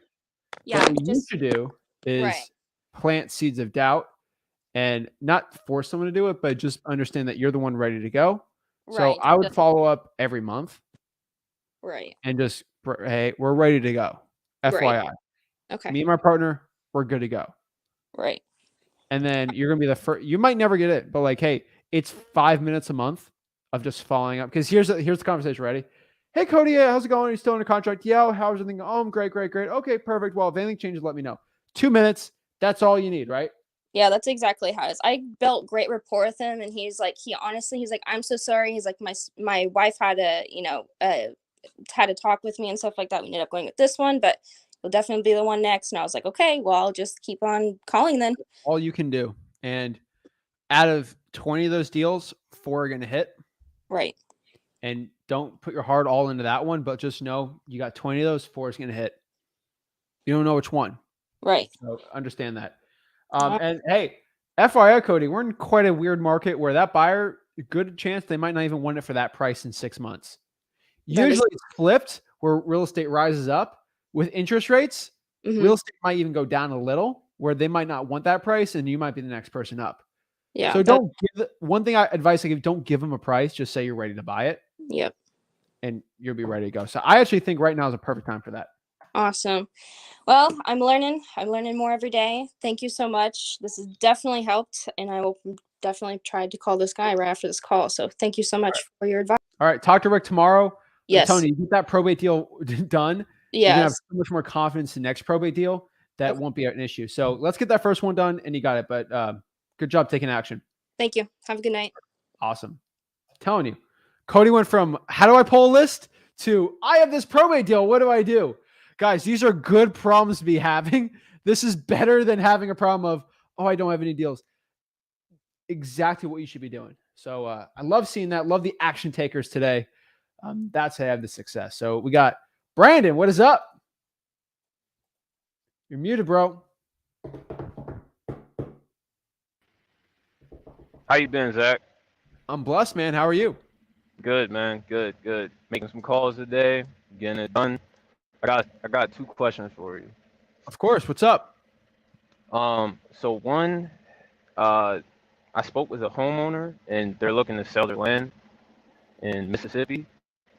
They Okay. went to the court to get the original copy of the deed, but the deed somebody actually has it already, and it's to believe that a person that sued them a couple of years back has possession of that deed. So, do you need the original copy for the deed or to sell the land? So you just can't like rob someone of their property, right? Right. Like you're going to be fine. Usually when you like steal someone's like thing, like Brandon, you own a piece of real estate and I just do a Right. quick claim to my name, I could probably get arrested, right? And Yeah. sued and all like it. The judge is gonna be like, all right, no, Brandon, you didn't sign that. Like, it's still your place. So don't like. Yeah. So that's number one. You gotta. So whose name is on the property appraiser? It's the homeowners. His name. Him. It's the husband and the spouse, the wife. So the They deed didn't get signed over. So that new guy doesn't have a deed signed on public record on that property. what did you say? So that. So, what's up with the new person? Do they have a deed with their name on that parcel too? I don't know. I All don't right, know. so They you have had to look that. that up. Yeah. So what? So this person has their deed. Yeah. Yeah. This They had they. this isn't a Pokemon card where it's like, oh, I stole your Pokemon card, I own it. It's like you can just get a new deed. Like people lose deeds all the time. Yeah. So So they sent me a dupe. Sorry. Go ahead. you go ahead, you just get a new one. Okay. They sent me a copy of the deed. So I wanted to ask if they could use that copy. You know. Here's the And it, problem, Brandon. I'm not giving you title insurance as a title company issue. They're going to be the yeah. ones who's going to have to do it. This is why we have title insurance, right? The title company, that's a title company problem, not my problem. I don't run Chicago Title, First America. I don't run any of that. They'll deal with it, not me. So that's not Got your it. problem or my problem. That's the title company's problem. This is why they get paid that stupid amount every single deal we do. Yeah. So um Or just attorney to state, I mean, verify. whatever. So they can use the copy that they have to sell that land that they have. They don't Most need the likely. original copy if they're the Most actual likely. owners of it. Okay. All Like the right. title company might want to change it or like get the official duplicate. But Yeah. they would focus on that, not you. Got it. Got it. So my second question that I got is I was dealing with another homeowner in Florida.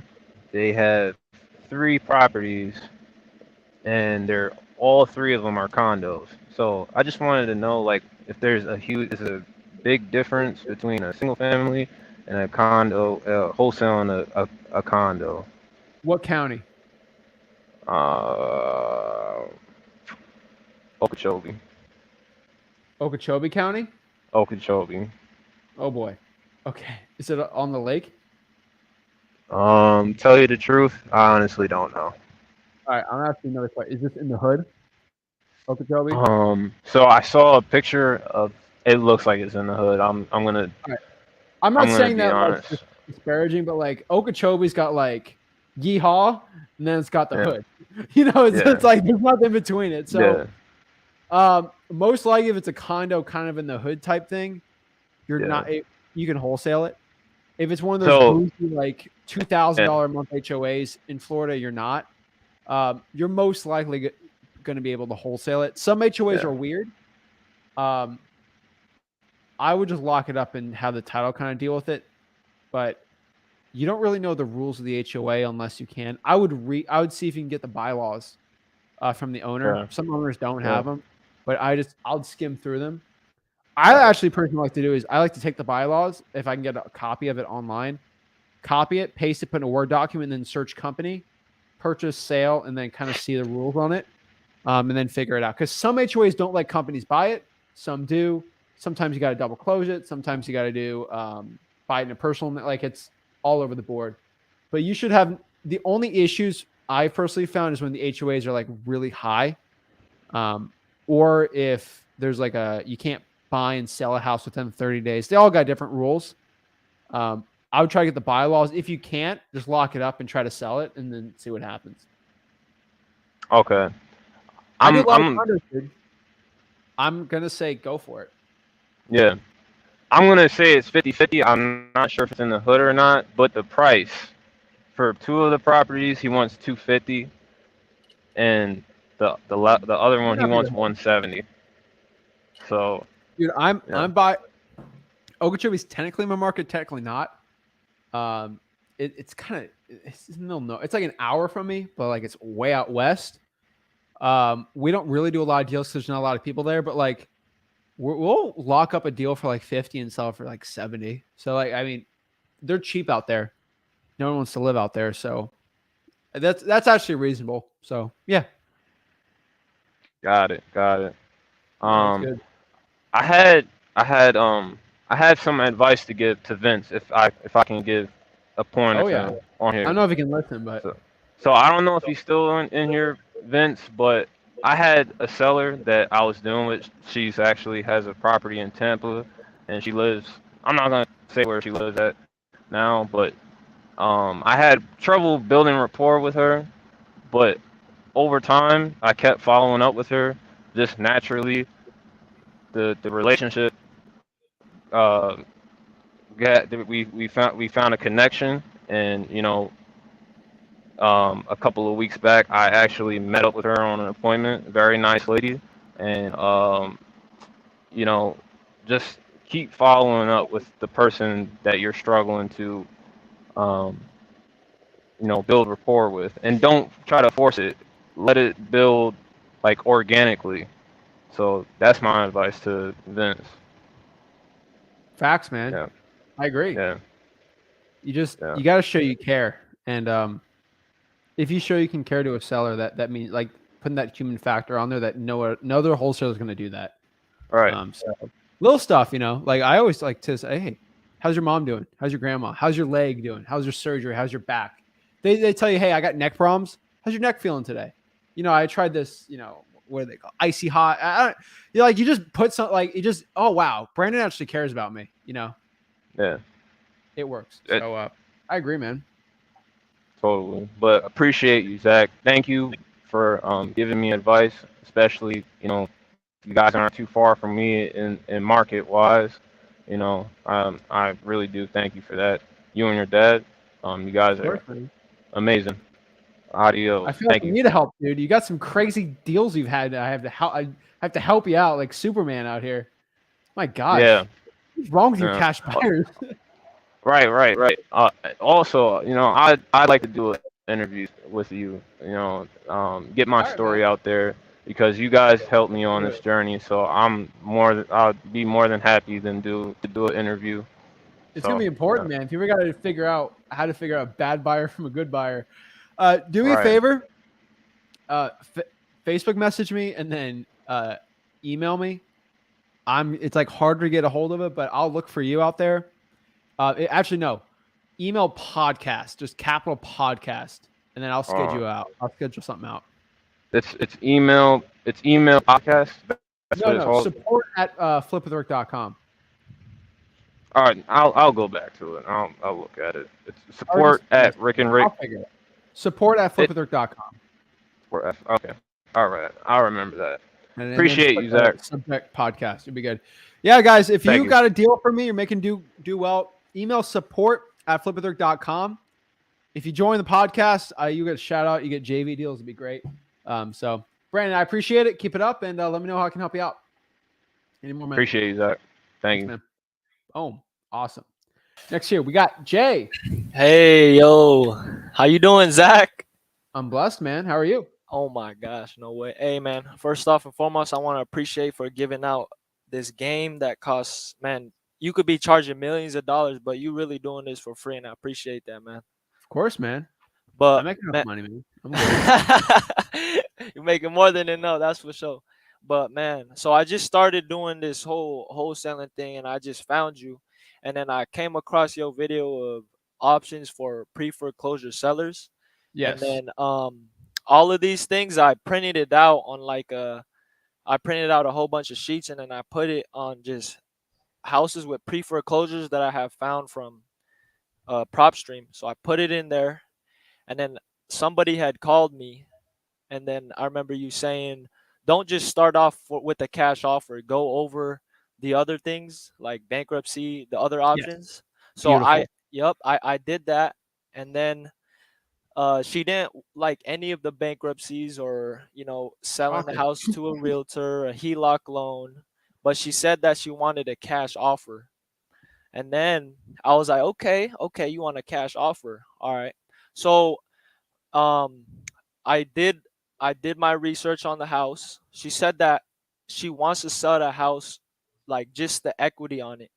So the equity, like I don't know how to do the numbers on this, and I don't know how to structure the deal, but she says that she just wants like the amount of the equity that she has on the house. So the house is worth $789,000, and then she has $241,000 in equity, and then her loan or last mortgage is $615,000. So like I don't know how to structure this. Do I get it under contract for the equity as much as it is on the equity, like $241,000? So let me break this down with you. So her definition of equity versus what the real equity is going to be different. So Okay. let's do basic numbers real quick. All right. Okay. So I go in Zillow, right? It says my house is worth $100,000. All right. Okay. Make sense? Hmm. So it says it's worth $100,000. I have a mortgage for $50,000, right? Okay. That means my equity would more or less be 50,000, right? Hmm. So if I sell it for 100, I pay the 50,000 loan off and I get 50,000, right? Okay. 100 minus 50 equals 50. Let's do 20. Okay. So Okay. the numbers make more sense. My mortgage is 20.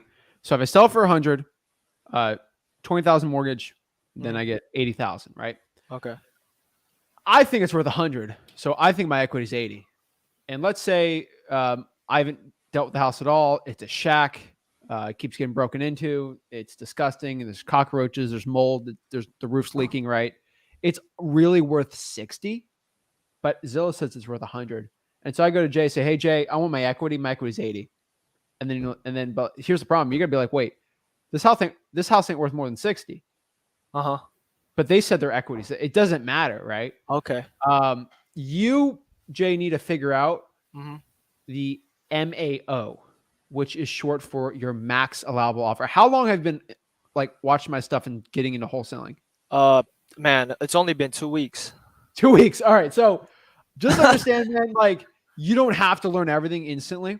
Yeah. My best advice for you, this is what my gut always tells everyone starting out. Just lock it up for the lowest you can and just go to a buyer and try to sell it for the most. Because this business is, hey, I lock it up for 100. I try to sell it for 120 or sell it for the most, and then I make the difference, right? You don't need to be an expert. Okay. What does the Zillow on this kind of say? And I hate using Zillow, but like, yeah, I was using PropStream and it says it's worth 789, but on Zillow it says it's worth 908. Okay, is this in California? Indeed. Is it? Indeed. Yes, sir. San Diego. Oh my gosh, you're in San Diego, bro. All right, so good news is buyers are going to be easy. Yeah, okay. The comps are going to be all over the place on this. Have you met with the person? No, not yet. She wants to meet up. Go ahead. Oh yeah, she said that she wants to meet up soon. All right, Jay, and talk about it. Completely honest with you, man. Yeah. This is a deal where you can make a ton of money or you can't. Like, I don't know. And I'm gonna be honest with you, in San Diego, numbers are all over the board. Exactly. If you gave me the address, I wouldn't even I could be off 200K or be over 200K. Okay. My best advice for you is go meet with the seller and lock it up for the least you possibly can. Okay. That's the lowest you can. So so my question, like, because she's in pre-foreclosure. Did I tell you it was in pre-foreclosure? No, I said that. You're going after pre-foreclosures. My bad. No, you told me. Yeah, you told me. You went over the options. Yeah, because this is a pre-foreclosure deal, and she says that she wants to sell. She just wants to sell it. She wants to get rid of it. The auction date is literally in a month. So the auction date's in a month, and she's saying she's trying to get rid of it ASAP. All right, this would make a lot more sense, dude. This auction date's in a month, so she's getting desperate. So you only have, you have one option. This isn't going to be an insane deal, but we're going to do the Hail Mary. You like football? Love it. We're throwing Hail Mary here, right? But we're going to do an Aaron Rodgers Hail Mary where like he's actually kind of good at it, right? Yeah, he's nice. He's nice with it. Yeah, we're gonna be nice with this, right? We're like we ain't gonna do no. I'm not gonna make fun of anyone. So I'm not gonna make fun of anyone. But like, it's the Hail Mary, dude. Like, this is like a 20% chance you're gonna get this deal. Like, I'm sorry, I'm being nice. Like 20%, right? So what you're gonna have to do is lock it up. As soon as you possibly can. Like ASAP. Do you have a title company? Yeah. Okay. In San Diego. Yep. Perfect. So what you're gonna have to do is you're gonna lock this up for the lowest you possibly can. She said that she's okay with she's okay. I said I just threw out 450. She's like, she said 480. So if I could get it for 480, I don't know. All right, we're gonna do this. So you're gonna meet up like you got this. This speed is the most important thing. Okay. 450 plus 480. You're gonna meet in the middle when you talk to her. Okay. And you're gonna be at 465. Makes sense. You're meeting at the middle, right? Or do a 480 if you have to, right? She just wants her money out of this thing. Exactly. So what you're going to be doing is when you're going to meet them, Okay. when are you going to meet them? They said that this weekend. This weekend. So this is what you're going to do. What am I gonna do? Let me know. So Let me know. Friday, Saturday, right? Okay. Have you already gone over the contract with the title company? Not yet. Okay, so I'm using your contracts. it is 3:46 your time right now. So what I need you to do Okay. is I need you to email that contract in like the ASAP. next 15 minutes to the title company and say, is this works for an assignment of contract? If they say no, you're gonna have to come back and keep sending them contracts till one's good, and then you can use that contract on Friday or Okay. Saturday. All right. They might not like my contract. Some don't. Some love them. Some don't. Okay. Mm-hmm. They might send you one. I don't know. Okay. So that's step number 1. Step number 2, you are going to go to every single San Diego Facebook real estate investing group. You're going to go on actually, you have PropStream. So go to PropStream cash sales and cold call all those people. Okay. I want you also to cold call the 4 rents in that zip code that you're in. Do not, for the love of God, Jay, Yeah. do not say in this video the address or anything. I don't want. Oh, any of it. yeah. I'm Your deal will not. get stolen, so do not say that. Yeah. But I want you to go to that zip code and cold call all the 4 rents, all the cash sales, and For all the rents. cash sales on sales. Facebook, on PropStream. Okay. I need you to find as many cash buyers as you can Mm-hmm. and tell them that you have a deal that you're locking up in a pre-foreclosure that needs to get bought within 3 weeks before an auction date. 3 weeks. And they got to be okay with it. And they're going to get a good deal. I also want you to go to a San Diego SoCal real estate group. Okay. And I want you to make a post for me. Real estate. And this is recorded on YouTube. So you're watching on YouTube? Yes, sir. Yes, sir. So you're going to want to put on the Facebook group. I have a deal right now that is in pre-foreclosure that has an auction date within a month. Are there any cash buyers that are willing to buy in less than a month? This is a smoking San Diego deal. Mm-hmm. You will get 50 people contacting you. Got you. 45 of them are going to be wholesalers. Okay. Okay. 5 of them are going to be real. How do I differentiate that? So this is going to be, you watch Naruto?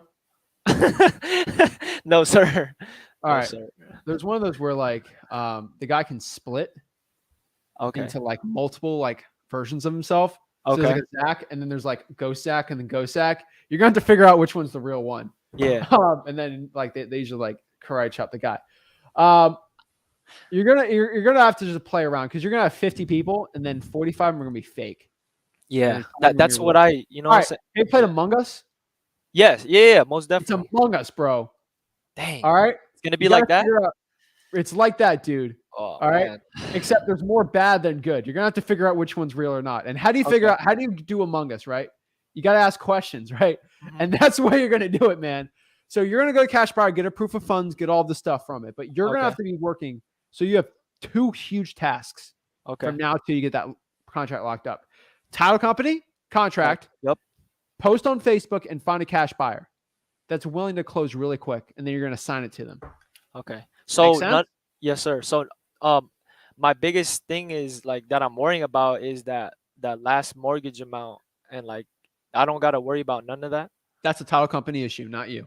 Oh my goodness. Okay. So it's basically almost the same thing as just regular wholesaling. I just gotta work fast. Yes. Like you said. And when you get that title, when you talk to the title company about the contract, ask them about that situation and see how they can help. Okay. All right, man. Hey, if I close it, I'm gonna come back in this, and then I'm gonna thank you so much, dude. You're gonna make a ton of money if you get this done. It's a Hail Mary, though, man. All right. Oh yeah. It's a Hail Mary. Yes, sir. All right, Zach. Thank you for all the help, man. I appreciate it. All right, man. Keep it up, dude. Yes, sir. See you, man. Oh. Julian, what's up? Hey, Zach. How's it going? I'm blessed, man. How are you? Doing pretty well, thanks. Awesome. Yeah, so kind of one of my questions is I'm cold calling a lot, but I'm not sure when cold calling is like enough for a list. For instance, like I overheard, like you shouldn't call the same number over 4 times because you like get blocked by a carrier or whatever. I also heard, I asked somebody else and they were like, no, I just call the person until my phone number gets blocked because they use batch dialer. I use batch dialer. So I was just wondering like when's enough for a list? Because a lot of times I'll just be on like a 10 line dialer, I'll be going through all these leads and like, nobody's picking up, right? And so I have all these leads that could potentially be good, but I'm not really reaching them. What list? So, yeah. Everything. So driving for dollars, tired landlords, violations, code violations. Yeah. Okay. So they're not picking up? No, I mean, yeah, I mean, for the most part, most of them aren't picking up. I'm just not getting a hold of them. Are you Um, dropping voicemails in? I do a filter when it goes to voicemail. The voicemail gets dropped, but not for all the ones that are like unanswered. So Okay. And so what's the main issue here? like I said, I'm just going through a lot of leads, and like a lot of the people aren't picking up, right? So I'm just wondering if I'm doing it the right way. If I should obviously stop after like 3 times, maybe call them. Have you And called your the own next- number and see if it's scam likely? So I don't think it is. I mean, I can do it. Well, call and But see. no, for sure. What carrier do you have? I think it's a AT&T. Okay, that should pop up. My T-Mobile, Yeah. it's like I have T-Mobile. It'll pop up pretty quick. Right. So Yeah. So I mean, I have batch dialer, and like they give you all the like it says if your phone is not a scam or not, right? So Yeah. they have that feature, which is pretty nice. But like I said, like I'm calling these people, and obviously I'm using like a 10 line dialer, sometimes 3 line dialer, depending on like how quickly people do pick 3 up. line. But, Do not do 10. okay, 3 line, got it. If you Yeah, do well, 10, I'm you're gonna doing be the scammed. 10 line. Oh, really? That's the Okay, main well that issue, makes dude. sense. I did a whole Yeah, thing yeah. on 10 DLC. Right. The way the Okay. carriers on batch works, I always tell people to do 3 line because Mhm. it's lines divided by it's like it's the carriers have an algorithm. It depends how your average length per call. When Mhm. you're using 10 lines, it's like it's too much. I only do 3. Got it. And Okay. drawing for dollars, man, it shouldn't be over 10. It should be 3. Right. Well, yeah, for the driving for dollars, I'm doing 3, but for the tired landlords, like it's just sometimes I'm waiting like literally like 10, 20 minutes for someone to pick up, and then I'm like, well, I might as well just do a 10 line dialer, right?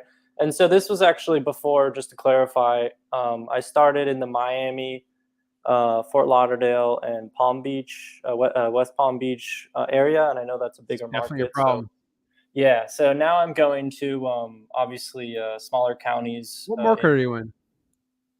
Well, right now I'm in Fort Lauderdale, Miami, and West Palm. Yeah, no, man. Got it. I don't Yeah, cold yeah. call in Palm Beach County. Now, there's some Well, actually no, there are some markets that specifically do work. But So- no, man. Like dude, they're so hit already. It's gonna be Right. terrible, man. No, I mean I've kind of learned that mistake. So I have some leads from it. I'm just following up, but I'm actually ditching those markets. I'm really going more Where are you drawing for dollars? well, I'm doing it virtually, and currently, well, I've done Fort Lauderdale, like Broward County, but now I'm doing other Where in counties Broward? like well, Pompano. Pompano. I mean, you get a lot of leads in Pompano, man. Yeah. I would do Deerfield Beach. That's a good. Okay. That's a good. Like if I have to drive for dollars, I'd do Deerfield Beach. Okay, yeah. Well, I'm doing other counties. Like I said, I'm trying Pasco. I'm trying like those kind of smaller counties, like what you're saying, suburbs, but not super big, like big markets. So I'm doing that now, but I started that maybe like 2 weeks ago. Okay. And like I said, the past 3 months I've been working on the big markets, and I'm like, hey, why am I not getting these deals? And then now I know, okay, now I got to go more virtual, smaller markets. So yeah. Try a smaller market and see if you're having the same problem, and then report back. That's honestly my best advice. Okay, got it. And so, like, just to give me like a rough estimate of what I should be doing when I'm cold calling, like, I'm using a triple line dialer. I'm cold calling these, leads. How many people should I be reaching? Like, how many people should be picking up in general? Like, because sometimes, like I've said, I'm calling these people and I'm just not getting as much traction as I want. 4,134. Okay. What do you It's a mean? joke. It's a joke. Okay, got it. There's I was no like, there's no number of people that should pick up, right? Like right, if you do 1,000 probates, you're gonna be plenty full, right? If you do 1,000 high equity, you're gonna be not enough, right? Depends on the list, man. Like 1,000 driving for dollars, you're fine, man. yeah, One thing I would tell you, how you skip tracing? batch. Batch? Yeah, those numbers are fine then. Bro, it depends on the list, man. That's all I could tell you. Like at the end of the day, it comes back to the list and the market. Yeah. So you asked me the So- first question, your problem's in your bad market Right. that everyone's already hitting up. Mhm. Every call you've done have already been called probably 10 times that week. Yeah. Not a good list, right? Right. No, That's the for truth. sure. Yeah. Yeah. I'll do the virtual driving and the other smaller markets, and I'll do the triple line, which I've been doing. And, maybe I'll text blast the ones who haven't, but yeah. Okay. Cool. And then, yeah, someone I'm working on for a deal. It's a property that's like a trash property. And she has she has like $40,000 to $48,000 worth of liens on there. And she was telling me, I gave her, my offer or whatever.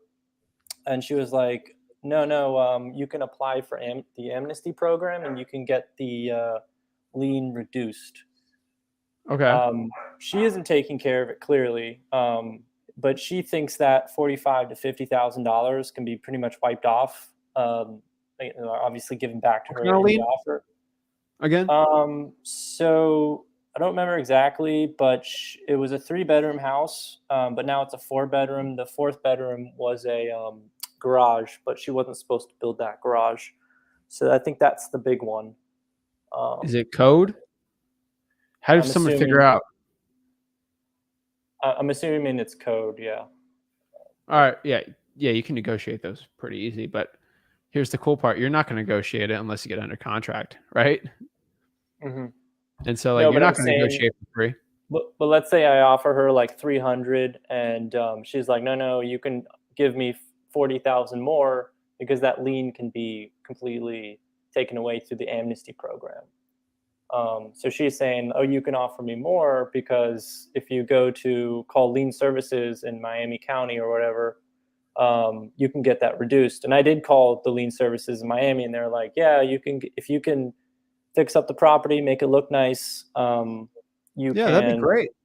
Julian, this is going to tell the seller that here's what I'm going to do. I can reduce it for you. Here's the cool part. Ready? You're going to get that 40,000 wiped off. All we need to do is just show that you put the thing back and you spent the $10,000 putting it back to its regular condition, and then I'll be ready to go. So are you ready to do that right now? Oh, you're not willing to put the 10K in to switch everything back and do the construction? Well, what are we going to do here, Mrs. Seller? That's the conversation, right? Code's not going to write it off unless it's done. One thing code does do is if you are buying the property, they will let go of the lien to a certain extent until they can show it and relieve the lien. So one example here is a code violation deal I did locally here, where it was like 20K. We reduced it to like 3, okay? And then they paused the code violation for 3 months while the cash buyer fixed up the property, showed that it was all fixed up, and there's no more code violation after. And so the code's not going to let up unless it gets fixed. They have amnesty, but you got to fix the problem. Right. And she's not going to fix the problem. Right. So, for instance, like, let's say, okay, I think it can be reduced. I'll be in contract for, $40,000 more, and then I'll find a cash buyer and say, hey, this is all you have to do, fix the issue, and then obviously that lien will be taken off. Can I also do that, or do cash buyers don't like those types of things, buying properties with liens? Most cash buyers don't care about liens because it's not their problem. It won't be their problem unless they fix it up. Some don't, some like them. It really depends. Most cash buyers are fine with it because they're going to fix the issue. Mm-hmm. Got it. Cool. It's hard for code enforcement to figure out that you put an extra bedroom in a house. That's actually kind of impressive. Mm-hmm. Yeah, no, the property looks like trash. I think she wants too much for it, but she said that, and I kind of just called lien and I tried to figure it out. And then I'm like, okay, what if I have it under contract and then no cash buyers would want to buy the property with a lien? But I guess the cash buyer will probably want to know what it's for and stuff like that. And Yeah. if they're going to fix and flip the property anyways, then obviously that code violation is going to go away, right? So I guess it's a win-win for everyone technically. Yeah. Cool. And then you talk a lot about government lists. Are you talking specifically like government lists or the ones you find like online? Because I do a lot of my lists through PropStream. Go through freewholesaling.com. It's all in there. So probates, code violations, water shutoffs, fire damage properties, arrest records. They're all in there. Got it. Okay, cool. And then, yeah, that was my last question. Yeah. Thanks so much, Zach. Go after, man. Go after the arrest record, dude. Fire damage. Go after the what? Go after all of them, man. Right. Yeah, no, I'm excited because, like I said, I'm like, oh my gosh, I spent the last 3 months in these big counties, and then I'm like, all right, I went out. Yeah. Because you never talked to me one-on-one before you did any of this. That's on you, man. I would have answered you. I would have talked to you. I would have said the same exact thing 3 months ago. For sure. Yeah. I hate it when people come up to me and say it after the fact. Not because I'm mad at them. I'm just mad at the situation because I could have solved it. So no, I know. I do the one-on-ones, man. That's why I do it. No, for sure, man. Should have done that. Thanks so good, much, Zach. Really, really appreciate it. All right. Can't go in the past. Yeah. All right. Bye-bye. Boom. All right. We're going to go to Christian. Christian, what is up? How you doing? I'm blessed, man. How are you? Doing awesome. So, yeah, first off, so I put a comment up earlier that you already kind of touched base on. I had originally gone with high equity vacant list, and I'm in a pretty high price area. I'm in Southern California. Okay. Where? Riverside County. Okay. So I kind of hit that list. I got 1,300 hits to contact. I've been contacting them, and it terrible list for that market. Yeah, I kind of figured that now. So Rick told you to pull that list on the one-on-one? No, I haven't gotten a one-on-one. I was going through some videos, and like you had said earlier, maybe I got some confusion. Yeah, you probably went through a direct mail video. That's the only way we ever preach it. You should have seen my dude. I get a one-on-one from someone from San Bernardino, Riverside, Inland Empire all the time. And the ones that do deals there versus the ones that don't always come down to government lists and trying for dollars. So that's what I did today. Because I kind of felt like I was hitting a dead end and I was getting super frustrated. All do. You know, I'm a private contractor, so I work when I want. And so I've been at home making phone calls and getting nowhere. So today I sent out the request to the city. I sent out a request to the county and everything for all of the code violations over the past 60 days. So just waiting to get something back from them with that. So with this kind of market, obviously you're a big fan with code violations. You think that's a much better list to go after? Government lists. Yes. Awesome. And that's the area I live in, where my house is. I'm one of the only streets in this whole area that isn't 55 plus. And I've been driving for dollars, looking at places that are sitting vacant, falling apart. And I started realizing there's a lot of probate in this area as well. Probates are great, man. I'm telling you right now, straight, like there's different pockets in it. Like, for example, like if I would pull probates, you got to get a right city for the probate in SoCal. Like Hemet, amazing city for it. Yep. Now, if you go to like Riverside's going to be okay, but like you got to go like certain markets that like it's not as insane in the Inland Empire, blah. Because I talk to 18, 19-year-old kids that are like bragging about checks in there. And I say, how do you get that deal? 90% of them trying for dollars are a government list. That's it. They're not cold calling the high equity because they can't even afford it. So I can only tell you what I know because I don't live there. Right. The ones that are doing successful from what I teach, they're doing those two things. And most of it's all from cold calling. Some SMS actually, but mostly from a lot of them from code violation lists too. So that's what I can tell you. Okay. In Ontario. I think people are doing deals in Ontario too.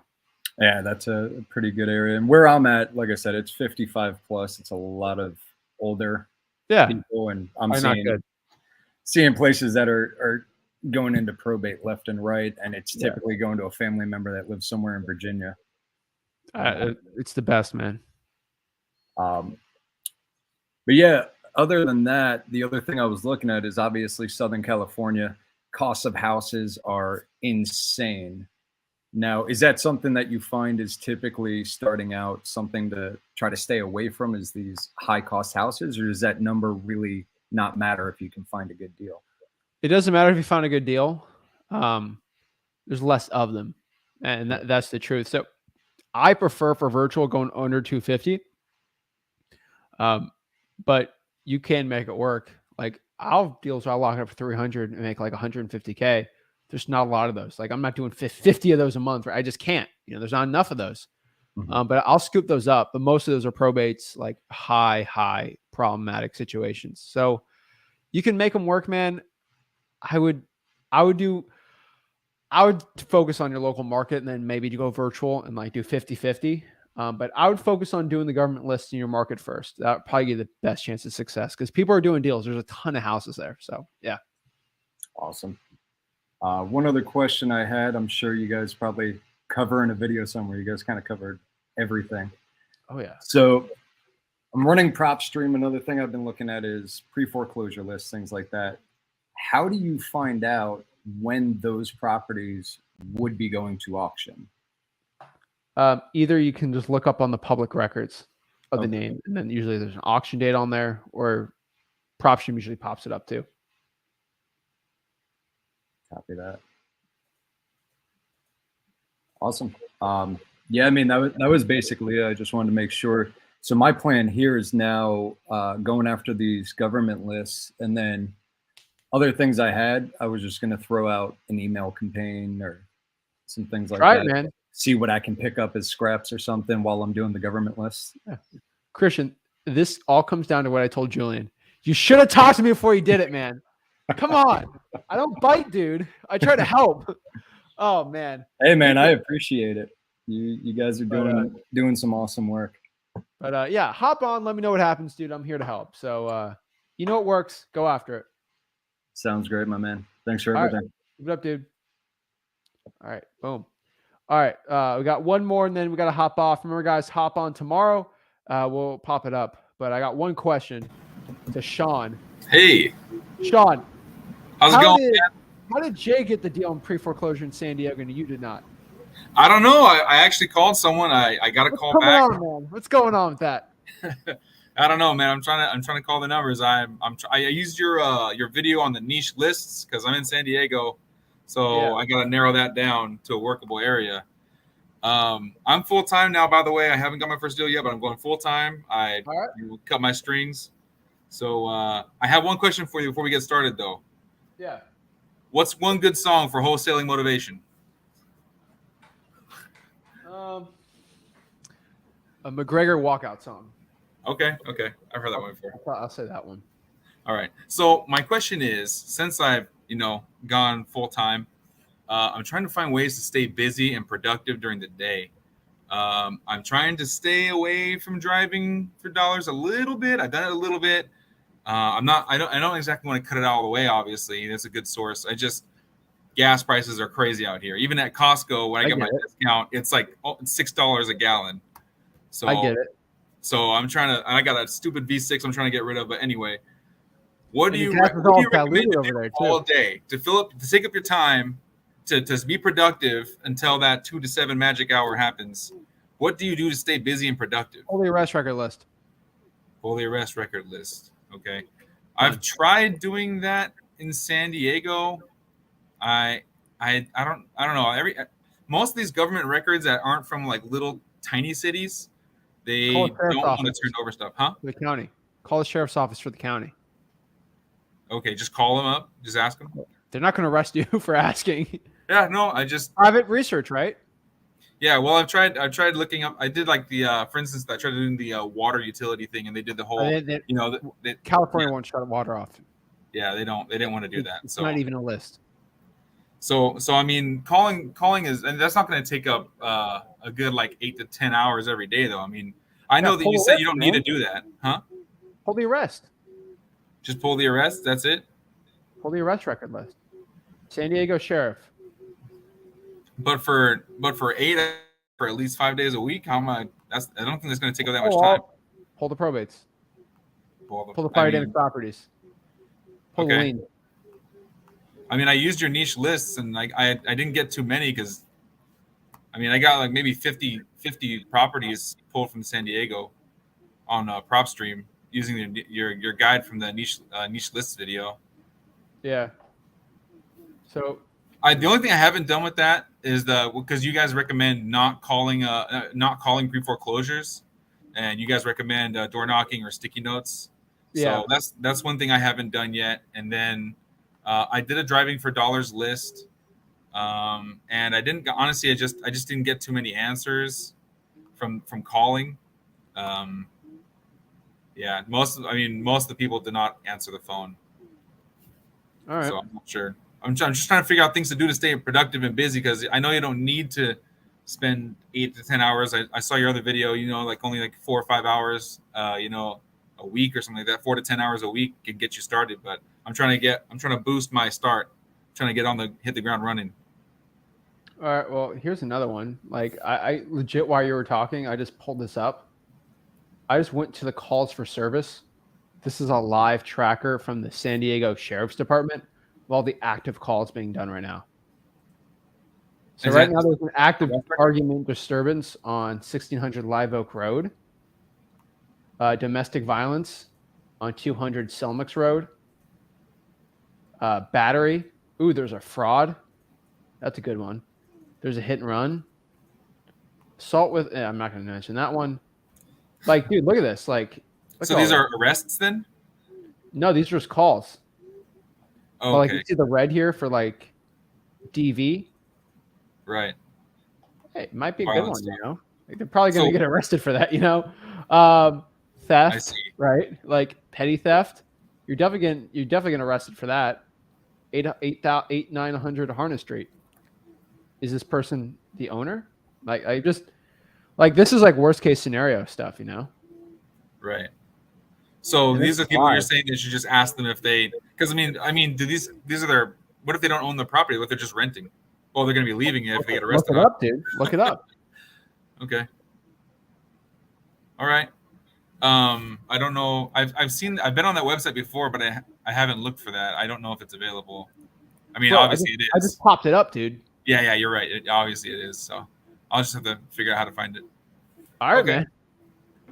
I'm telling you, if you're bored, like, I promise you, I don't think anyone's going after the active call list and then calling that person, like, right? I don't think anyone in San Diego is doing that. So, okay. If you want to get deals that no one else is doing, you got to do what other people aren't willing to do. Yeah, I'd never heard of that before, so I'll keep on looking. Thank you very much. All right, man. Keep it up, dude. Yeah. I don't know if I'm going to get in trouble for saying that, but hey, guys, you're going to be going after it, right? I'm really just going after active police records, and like someone's like, I can't find out. Here's the active police record. So, guys, this is day 1 of the virtual summit, I guess, of scaling up your business. So, guys, don't have any excuses. If you want to hop on the one-on-one, guys, me and Rick will hop on, so we'll get to everyone else tomorrow. Appreciate it, guys. Do me a big favor. Smash that like button. Subscribe. Go to freewholesaling.com, and see you guys tomorrow at 5 p.m. with